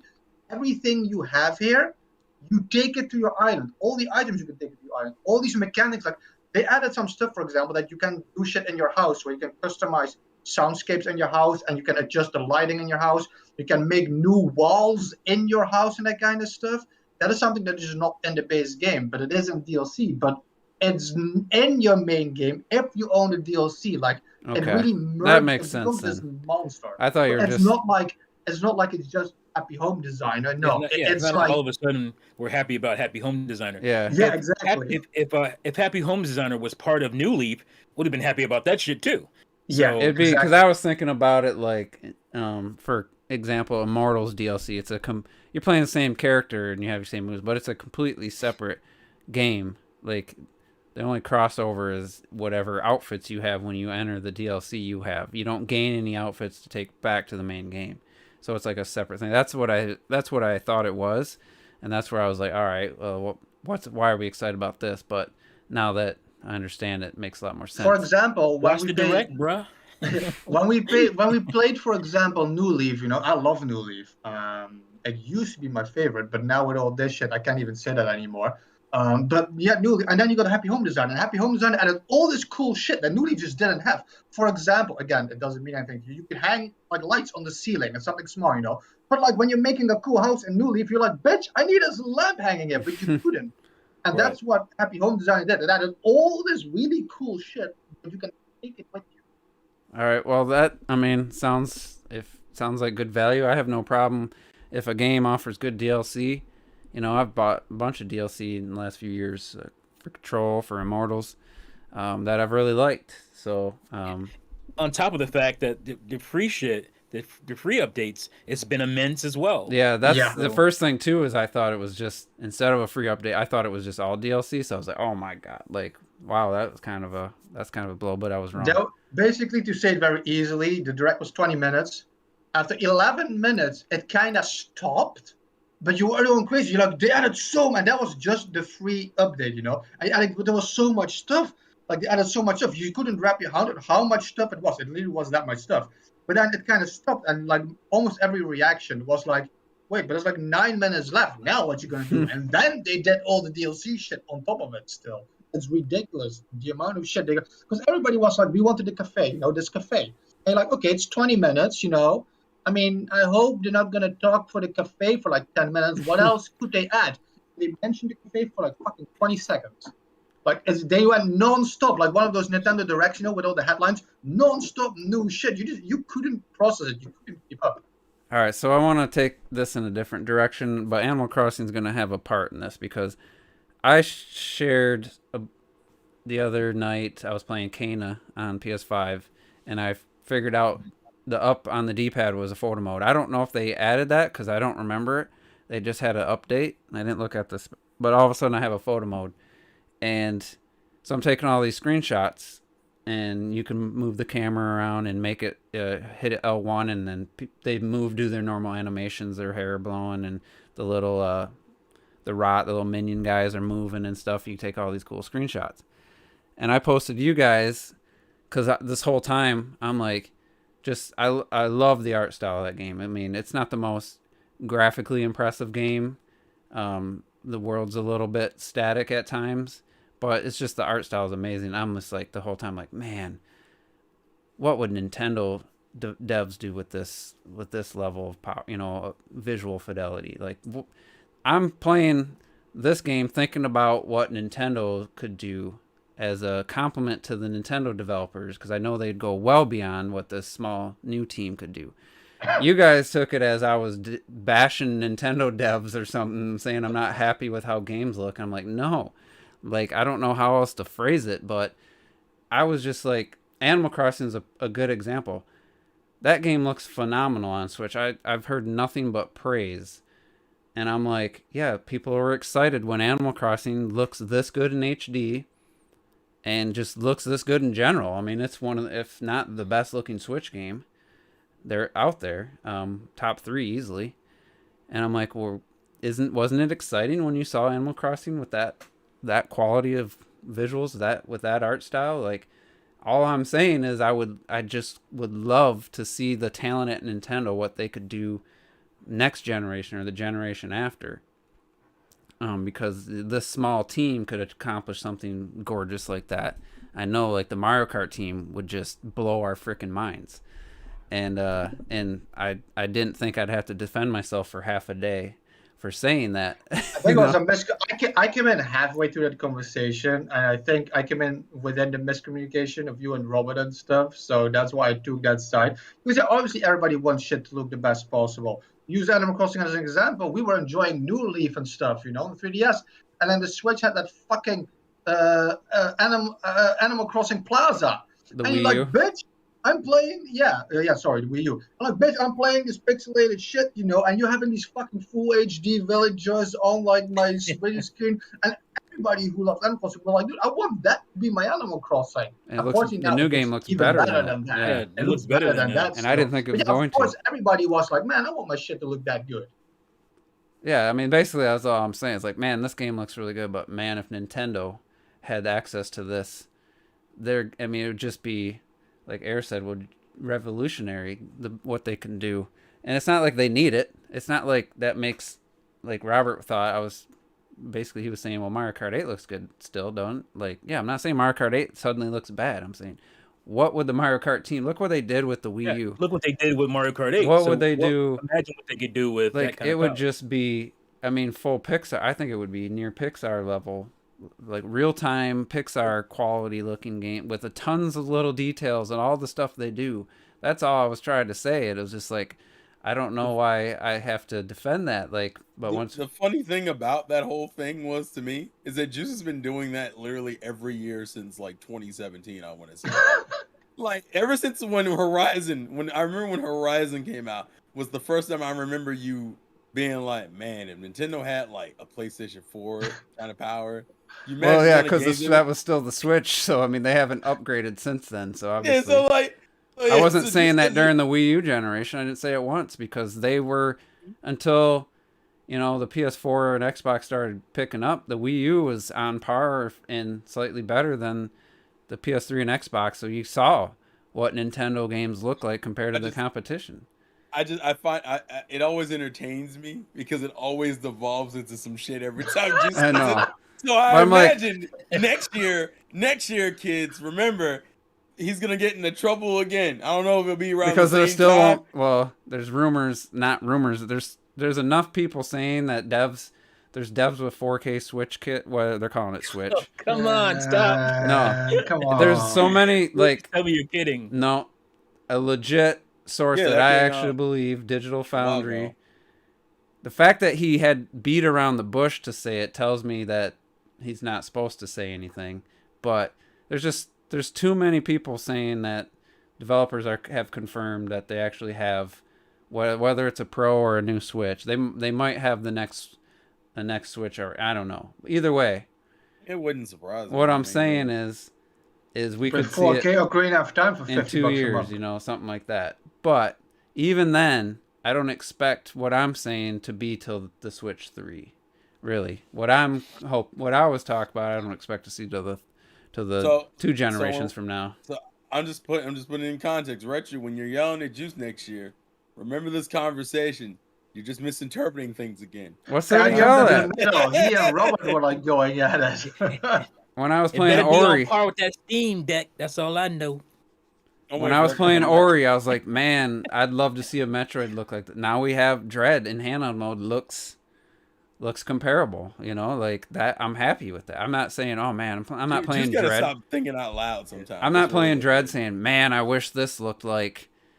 I can't even think of something for a 2D game any better to Sometimes- look like. Listen, Juice, Kotaku told me to emulate it on a Steam Deck. So Ah. that was the worst Oh, fucking thing. Microsoft. That Somebody was the worst who thing, remained dude. nameless was trying to say Microsoft was telling people to emulate. Somebody posted a how to emulate on MSN, and then it got deleted. But of course, the tweet took the screenshot of it. The article was by some. I mean, I don't even think I could pronounce his name. I don't care to. And that was Microsoft telling people to emulate. Come on, like really? Just because it's on MSN? I think my frustration was more the fact that you had fucking people being like, "Oh, well, this works on emulators really well," and I'm like, you know, Nintendo does a lot of stupid shit, right? And there's a lot of games in Nintendo's history that people can't play, and that would be perfectly justified in emulating. Mm-hmm. Not the new Not fucking Metroid game Dread, that just motherfucker. came out, you bastards. Of all the fucking titles, Mother 3, sure. But here's the reason they did it: because most new games they run like shit. It takes people months to mod them until they actually work. So this one was there day one, which is the first. they could have talked about that a few months down the line at least. Yeah, Yeah, but like, I think it's that's so what uncalled for to undercut them. If you didn't know that, like, I don't even think Bowser's Fury works. That one might now. Animal Crossing didn't work. It wasn't even close. Hyrule Warriors was. I used to follow somebody who used to do the Wii U emulator, but so I used to get suggested videos, and most of the Switch games, because the emulator is still too new, they either don't run at all, they run so poorly, it doesn't matter what PC you have. So if you look at it from the context of why they're excited about a game actually work like right away, like that's what made it a story versus. Yeah, but it's like, why what do it have bothers- to be Metroid Dread, especially a Metroid game? We need this bitch to sell. Yeah. Stop telling people how to do it for free. And what bothers me more about it is that usually those other games, like, oh, we can run Bayonetta 2 on Switch actually at 60 frames and not this 40, 50 shit. You took the game that ran at 60 and said, oh, well, it runs on 60 on emulators. What of all the titles? Like, what the it was so stupid. But I will say there was one interesting thing about it. It does kind of show, because somebody was running it. It was just 1080p 60, and they had a 2060, same card you have, and it was only utilizing 16% GPU. Usually when you play unless I'm playing Rocket League, usually your GPU is at 99 to 100%. That's unless you have your settings so low. You basically want to max out your GPU unless your frames are cutting. So what you do is you set your settings so your GPU is running at near 100% and have a good performance. So the fact that Dread runs on a 2060, which is it's a good card, but it's not it's not up there. It was only running at 16%. That kind of gives you an idea of where the Switch is at, even though emulation is supposedly more taxing than running it native. So if a 2060 is only running at 16% of its capacity to run Dread at 1080p 60, that does give you. For me, it was interesting to see like that kind of put where the Switch is compared to a lower tier card at this point. This thing on newsflash, the Switch isn't very powerful. I know, but I've never seen like a comparison. Because usually, I want him to knock the mic over. Like, here's by why the way. that's interesting to me. Usually, they run these Switch and Wii U games at 8K, 120 frames per second.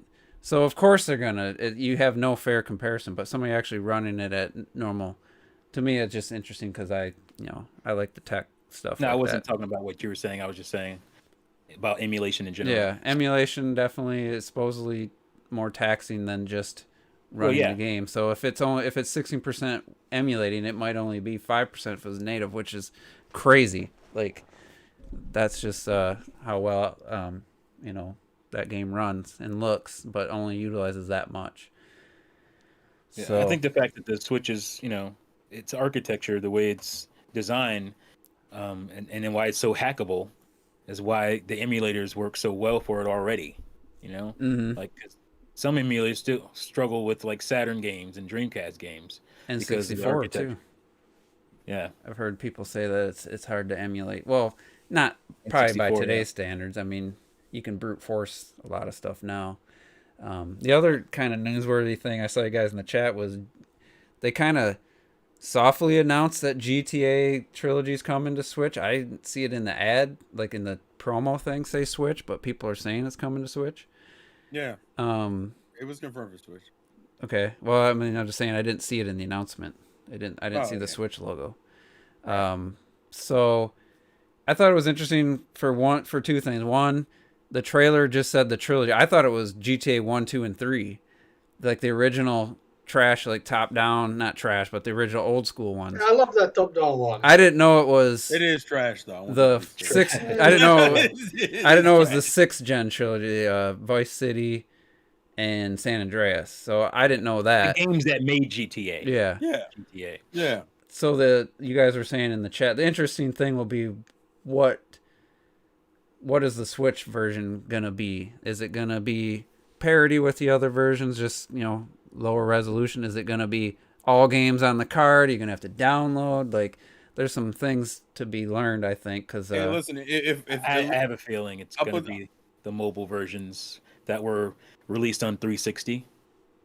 I think it was Xbox 360. was it? So they're HD, but there's certain things about them that kind of suck. They took certain stuff out. There's some control issues with some of them.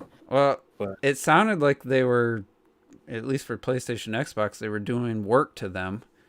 I don't know if Yeah. it's just a up-res remaster, or if they were actually gonna. Somebody said they were gonna. I forget, it was Airs or somebody saying they were gonna port it to Unreal Engine. I don't expect that. That's a They lot of don't use effort. Unreal Engine anyway. Like, I don't know why they would. Right. So it'd be kind of interesting to see. It'd be the first time that the 3D, modern GTA games appear on a Nintendo system. But of course, in typical Switch fashion, it gets a 6th gen game trilogy, not anything recent. Like what was it? Not even 4. No, so it'll be curious because those seem to be the most beloved other than 5. It'll be curious to see what that does on Switch, because I know a lot of people have been saying, well, why isn't GTA 5 on the Switch since it's on everything else? I personally have no interest in them. I have 1 and 2. But to me, it's just a fair argument to be like, Yeah. bruh. Yeah, it's a fair argument. I'm like, bruh, this came out on the PS3, and you're telling me you can't put this on? Like, I don't believe you. Right. At this point, I don't care, but it should be on the Switch. Yeah, it's one of those things where I don't need it on the Switch for me personally. But when I hear, I don't see You think why- it has something to do with the GTA Online, and they're just not no. cool with putting... I know. I Because feel if you're like, gonna have 5, you gotta. maybe I I'm think you stupid. gotta Maybe have I'm the just- online. I feel like it's still a petty thing Yeah, it probably is. with Take That Two. I feel like That history. they still mad since N64. I just feel like when there's I feel money like to they're be still mad made, since then. it's like Yeah. when the Eagles, the band, hated each other. They absolutely hate each other. But when that check was written for them to get back I together, want to believe that. they 'Cause got back if together that's and they're the still case, together. GTA 5 would be on Yeah. Switch. If it was all about Yeah. money, GTA 5 would be on Switch. I very much believe there's still a negative connotation with Nintendo. Yeah, I just in the think industry. I feel like there's some guy who was around in the N64 GameCube days that's still mad about what I Yamauchi mean, could did. be. And some companies don't have moved past it. Some have not. So what do you guys think? What'll be like? Will there be an issue with the Switch for like if it is the mobile version? If it's like a lesser effort, Well, as long as it's not the cloud. Like if it's actual physical coming to Switch and not some Hey, cloud look, version. look. If at least one of the games is on the cart, it's already better than Square Enix's bullshit with Kingdom Yeah. Hearts. Right. So I'm Even already if you have to download them, I mean, at least they're running. And, on the Switch, Natively on the Switch. and I'm not gonna be in love with the idea. I hope that that's it's not the case. mobile Though. I version. want a cart. Yeah. You know, That has 1, 2, I'll- and I'll- 3 I'll- on it. I'll say this. If all 3, and I don't believe this will happen, but if all 3 games are on the cart on Nintendo Switch and it's on parity with the PlayStation and Xbox version, I'll buy it. Just I'll give you credit, but I don't think they're gonna do it. I think Let me ask this. Do you think all 3 games downloaded will fit on your OLED with your 64 gigs? Well, you don't have. How much do you? Can you turn that on? How much do you actually have out of the 64? Hold on. Like, what's available? Well, I already put something on. Well, it'll still show you like the max available. Yeah, to give me you. a sec. Give me a second. You're talking about 6 gig or 6 gig games, 6 gigabytes. Hold on. Let's see. That's if they don't should do fit. anything to them. They might, if they upres them and stuff. Yeah, but I mean, they already been upresed. Now, if they actually go in and do something like what do you call it, effects wise and that kind of stuff. Oh, this is fucking me up. Hold on. Then that's something. But if they just basically give the upres version, which we already got, on I would like to see them like improve some of the controls. Yeah, the controls could definitely use some. Now, if they go all in like that, yeah, it's going to be hard to pass up because I think I only beat 14. San Andreas. I think that's the only one I actually beat. Well, let's. I'm just cutting you off here. Looking at your little bar there, you have 21. That's more than half. So that means you have less. It has less than 40 yet. You have 21 gigs left. Oh wait, you've used more than half. Sorry, the white means what you've used. Let's see. 5, so I would say 21 is 15, just over half. Probably close to like high 40s, probably. 15, and then 14. So that's 30. No, it's 30. So 30 plus, that's 51. Okay. It's probably somewhere between. Probably around 50, I would guess. Low 50s, high 51, 40s. 52. Look at that Mario Kart 8 Deluxe. Look at this guy. Said he'd never buy it. He's got it. I didn't buy it. I was gifted it. Have you played it yet? Exposed. I have played it. Okay. Sandra Kagra, exposed. Oh no, I don't know why anyone would be surprised I have that. Y'all should know. We got a fucking Uno and shit, man. What are you doing? Same thing happened to me with a Hat in Time. I'm never buying that shit, and it got bought for me. I was like, fuck. Yeah, so now you own it. Yeah. I'm just gonna show this. I'm just showing the title. At least I kept my word. I'm not buying that shit. Yeah, exactly. If I don't pay for it, it's not on me at that point. It's on the person who bought it for. I critique Metal Gear Solid series, but someone bought me GTA 5 or not GTA. I just said the fucking name now. I can't think of it. Metal Gear MGS 5. Someone bought that for me, and I put like 20 hours in it. I would have never bought it. I said the same thing about Grand Theft Auto 5. My sister bought it for me. I was like, I'm not buying that fucking game. Grand Theft Auto 5 for Xbox. What's your playtime? I have 7 hours. 7 hours. Yeah. That's a lot of energy tanks. I just got the. I'll show you at least the suit. I won't go any further. I don't want to see the suit. I want to. You don't want to see the suit? No. You don't want to see, okay. I don't know. That's one thing I don't want to see. And speaking of, I gotta. Retro, you're gonna like this. Get out of that shit. I didn't watch a trailer. I know clocked it. I've said in the past, I watch every trailer to everything I'm excited about. I always have. Finally, I'm 42, about to be 43 years old. I finally have something where I'm not watching a trailer, and that's The Expanse final season, season 6. The trailer's out. I'm not watching it. It's the first time. Why not? I want to go in completely without any snippets of anything, any moments. I don't know why I've never felt this before in my life, but this time I just feel it. Like I really feel like I want to just go in. Now you're making me want to do that. and it comes out, and I know it's gonna be good. But one of my favorite parts from the last 2 seasons, both were shown in the trailers. So like where Amos says, where he says, some way we're gonna end up bloody, and he's like, well, how about now? How about right now? And I was like, yeah, that's good. But good. It's the first time in my life I don't want to watch a trailer. So I'm definitely not going to watch it now. Thanks. Hey. But speaking of trailers, I also admitted that I thought the Resident Evil trailer was better on the second time through. Something about them choosing a terrible, like an unfitting song, 49 Blondes, for a Resident Evil trailer just took me out of it. I could not get past it. So when I rewatched it, I was like, man, this pretty much is horror. Everything they're showing is pretty much a horror movie. Yeah. I don't think it's going to be great, but I definitely misjudged it after the first viewing, and in It'll be action. better than that first Resident Evil movie. I agree. The song is absolute garbage. It took me right. I was at work. I'm trying to watch it through Twitter. I'm like, what the fuck? And then I rewatched it at home. Like, oh wow! Like the first minute of this is like tense, like horror stuff. It just looks and feels Resident Evil, man. At this point, we just can't be more greedy than that.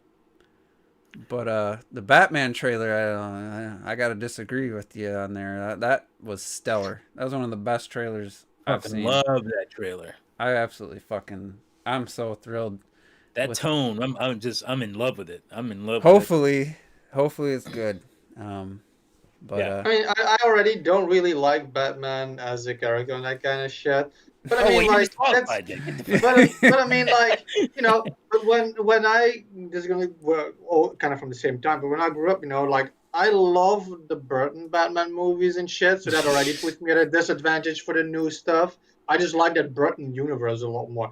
I mean, even if I take that out of it, there's nothing in this trailer that I feel I haven't seen in any of the Dark Knight movies or the Justice League movies or any of that shit. There's nothing new except that I'm just happy the fucking Joker wasn't in this goddamn trailer.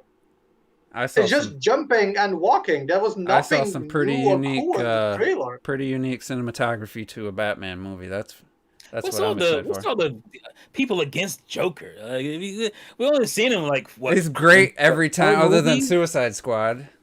They use him like the problem I have with Joker. He's overused. He's overused. Yeah, that's what I was gonna say. The problem I have with Joker is every single fucking Batman movie has used him, and you have like over 30 extremely. He's only been in 3 movies. He's only in 1 movie per trilogy. Yeah, but then he's still in it. It's still about him.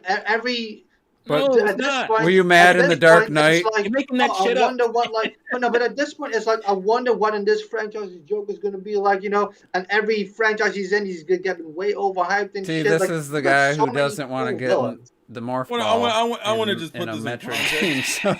Batman has a... We're talking cinematically. He's not been used all that much. Yeah, he's been in the animated and stuff, yeah. He was in The Dark Knight. And Jared Leto partially in, and obviously he had the Joker movie, but that was a completely different Joker. That wasn't even like that's not even a Batman Joker. So he hasn't been used that much cinematically. Now, if you want to talk about, you know, comics and straight to video animated movies and stuff like that, yeah, he's been used a lot. I guess my argument is more so Batman is one of the most notable characters in comics. Not only for him, but because of his rogues gallery. And one of the issues people have is that Joker tends to take the limelight a lot. I was going to say. But, I mean, there's only so many movies you can mad do. That Catwoman's in it?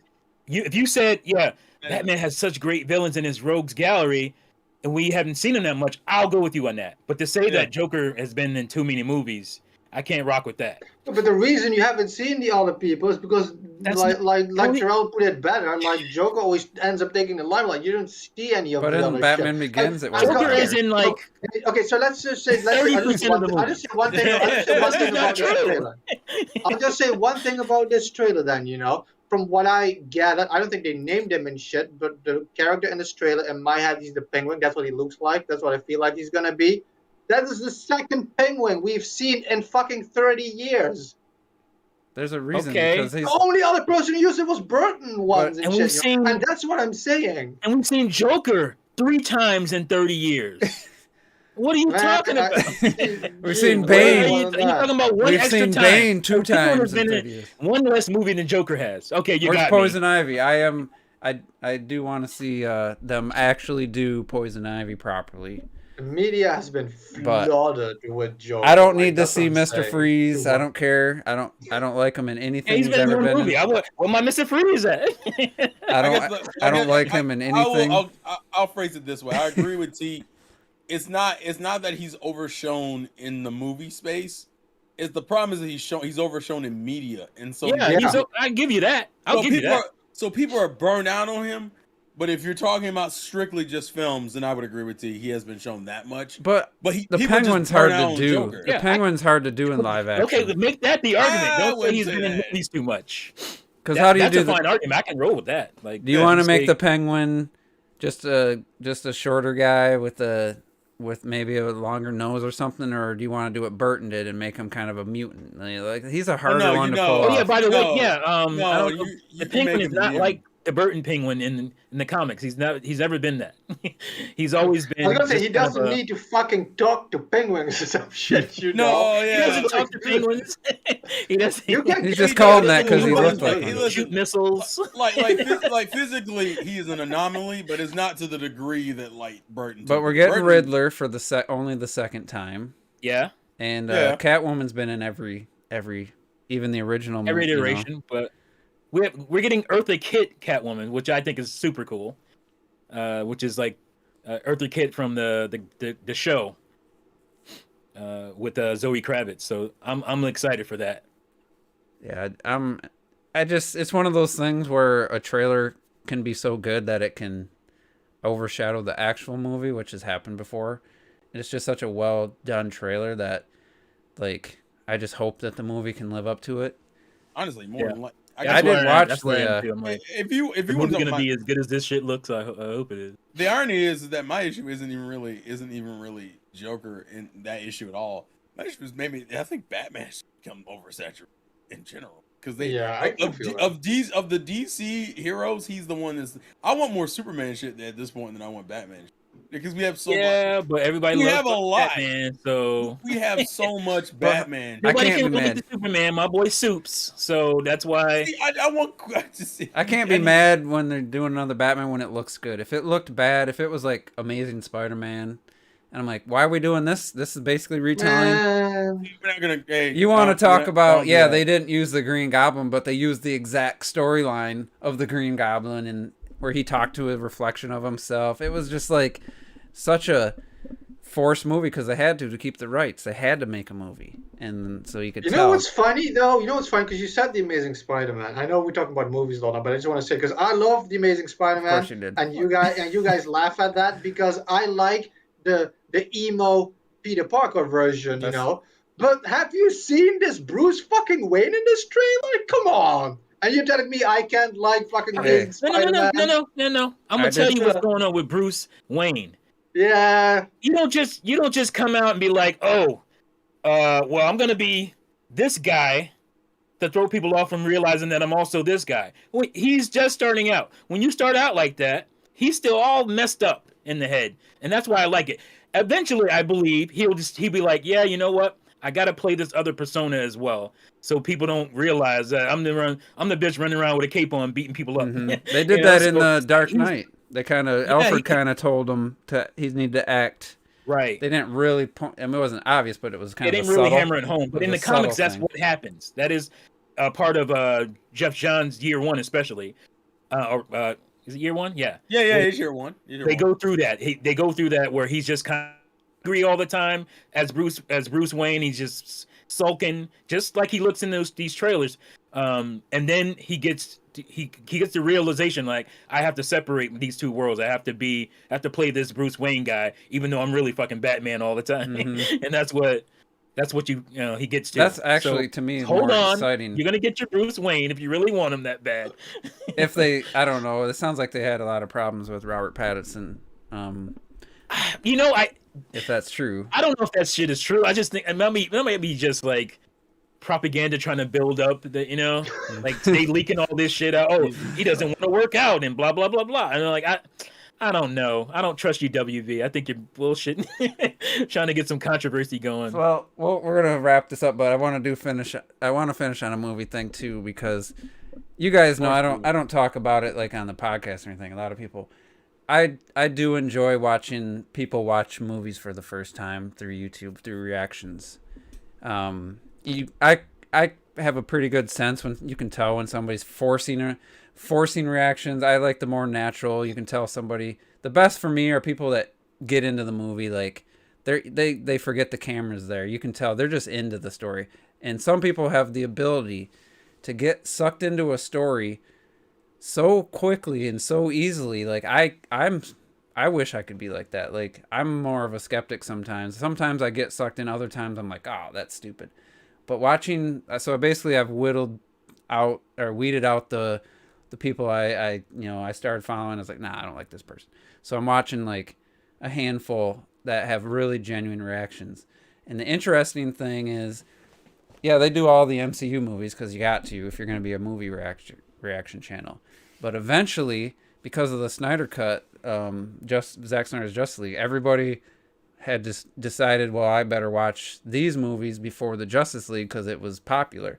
So watching people who had no inclination, no one told them that they needed to hate Man of Steel or Batman versus Superman or, you know, the Justice League or any of these movies, and just watching people watch it without knowing that they're supposed to not like it, and just seeing genuine reactions and how much they love the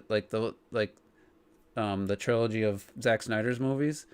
As a person who's a fan, it's really nice to see, like, if you take away the preconceived notions and the back then whenever it was cool and trendy to hate on the DC movies, and just see the raw reaction to watching these movies that they didn't know anything about.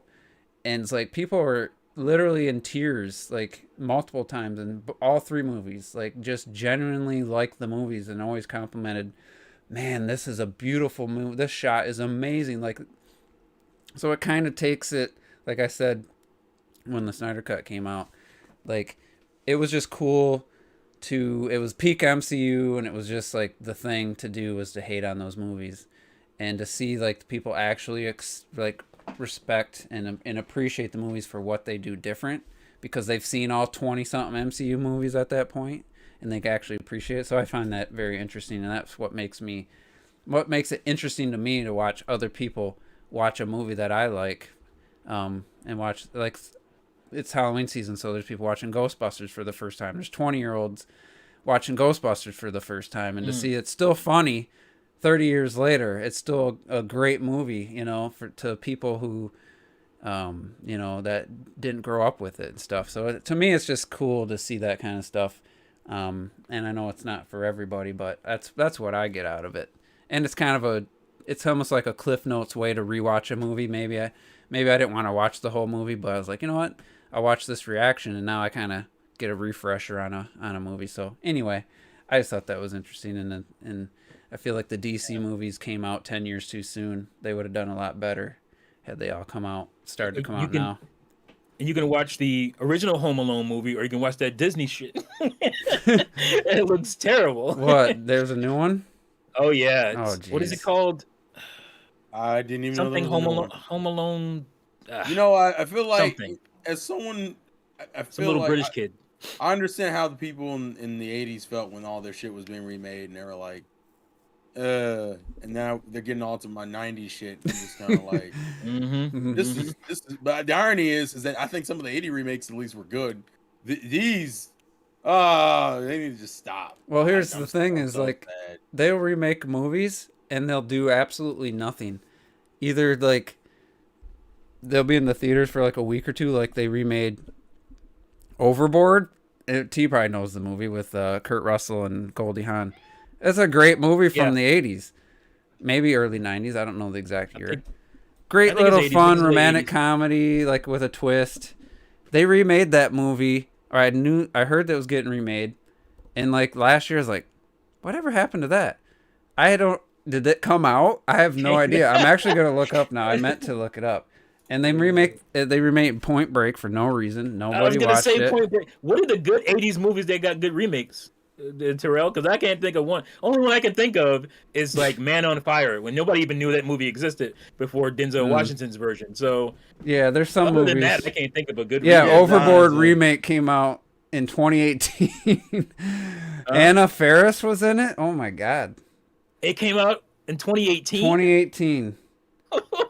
So it's like, why? Why they still do it when it doesn't even do well? It might, with her, it might be somewhat entertaining. I kind of It did well enough. That was the point. Oh, 23% on Rotten Tomatoes, 6 out of 10, 42 Metacritic. It's probably not a good movie, but the original, it's still a charming movie. It's still a funny little romantic comedy. So that's what it is. Thank you, Donnie Arts. Home Sweet Home Alone. Oh God! Ugh. Wait, what? That wasn't really a joke. That was the real thing. That sounds like a horror film. That sounds like a horror film. And everybody, I thought that was a joke based on Spider-Man titles and shit. No, it's Home Sweet Home Alone. See, that's the thing. I don't mind when you remake a game when you either there's two ways to do it right. You either just put better visuals on the core game like Link's Awakening or Shadow of the Colossus, or you do a Resident Evil 2 and you just like really transform the game into something new. But with movies, I've never in my life ever said, yeah, I want them to remake that movie, because the only way I'd say that is if it sucked and I think it could be good and I want it like Spawn. I think that could be a cool movie, but the 90s one's so bad. Like, you wouldn't actually be remaking that movie, you'd be rebooting at that point. So like I've heard over the years, and he'll know this pain. Oh, they're remaking The Crow. They hired a director. They're writing a remake of The Crow. Fuck you. Just watch the movie, still good. You don't need to remake it. You don't need to remake The Crow. Fuck off with that. Remake this, remake that, you know, like I'm sure in 10 years people are like, remake The Matrix, like even though there's a new one coming out this year, they'll be like, they need to remake that. Remake The Lord of the Rings, remake Harry Potter. Like I have a feeling that Willow is going to be remade. I've been seeing a lot of people reacting to that movie. What? And I just have a feeling. I just have this feeling like that seems like the type of fantasy film that remake The Princess Bride while you're at it. That shit's not gonna work. It's just not gonna remake work. Legend. Tom Cruise The could thing reprise his role. also with movies like The Crow at this point, it has such a heavy story behind it. You can't touch that without upsetting literally everybody who loves that movie. No. If you're gonna do a Crow movie, it better be somebody else, not Eric Draven. Fuck off. They did the show. But anyway, we'll get out of here. This is usually our post podcast discussion, but usually we turn the thing off when we're doing this. All right, so thanks everybody for tuning in. We talked a lot about the expansion pass. I know there's gonna be some probably not leaving comments, but I know there's some people who disagree. That's fine. You don't have to agree. Wow. There's one person who leaves a lot of comments. I read them. Don't usually reply just because you're commenting along like with us talking, and it's hard to always know exactly what you're referring to. But anyway, we'll be back next week, and we'll see you then.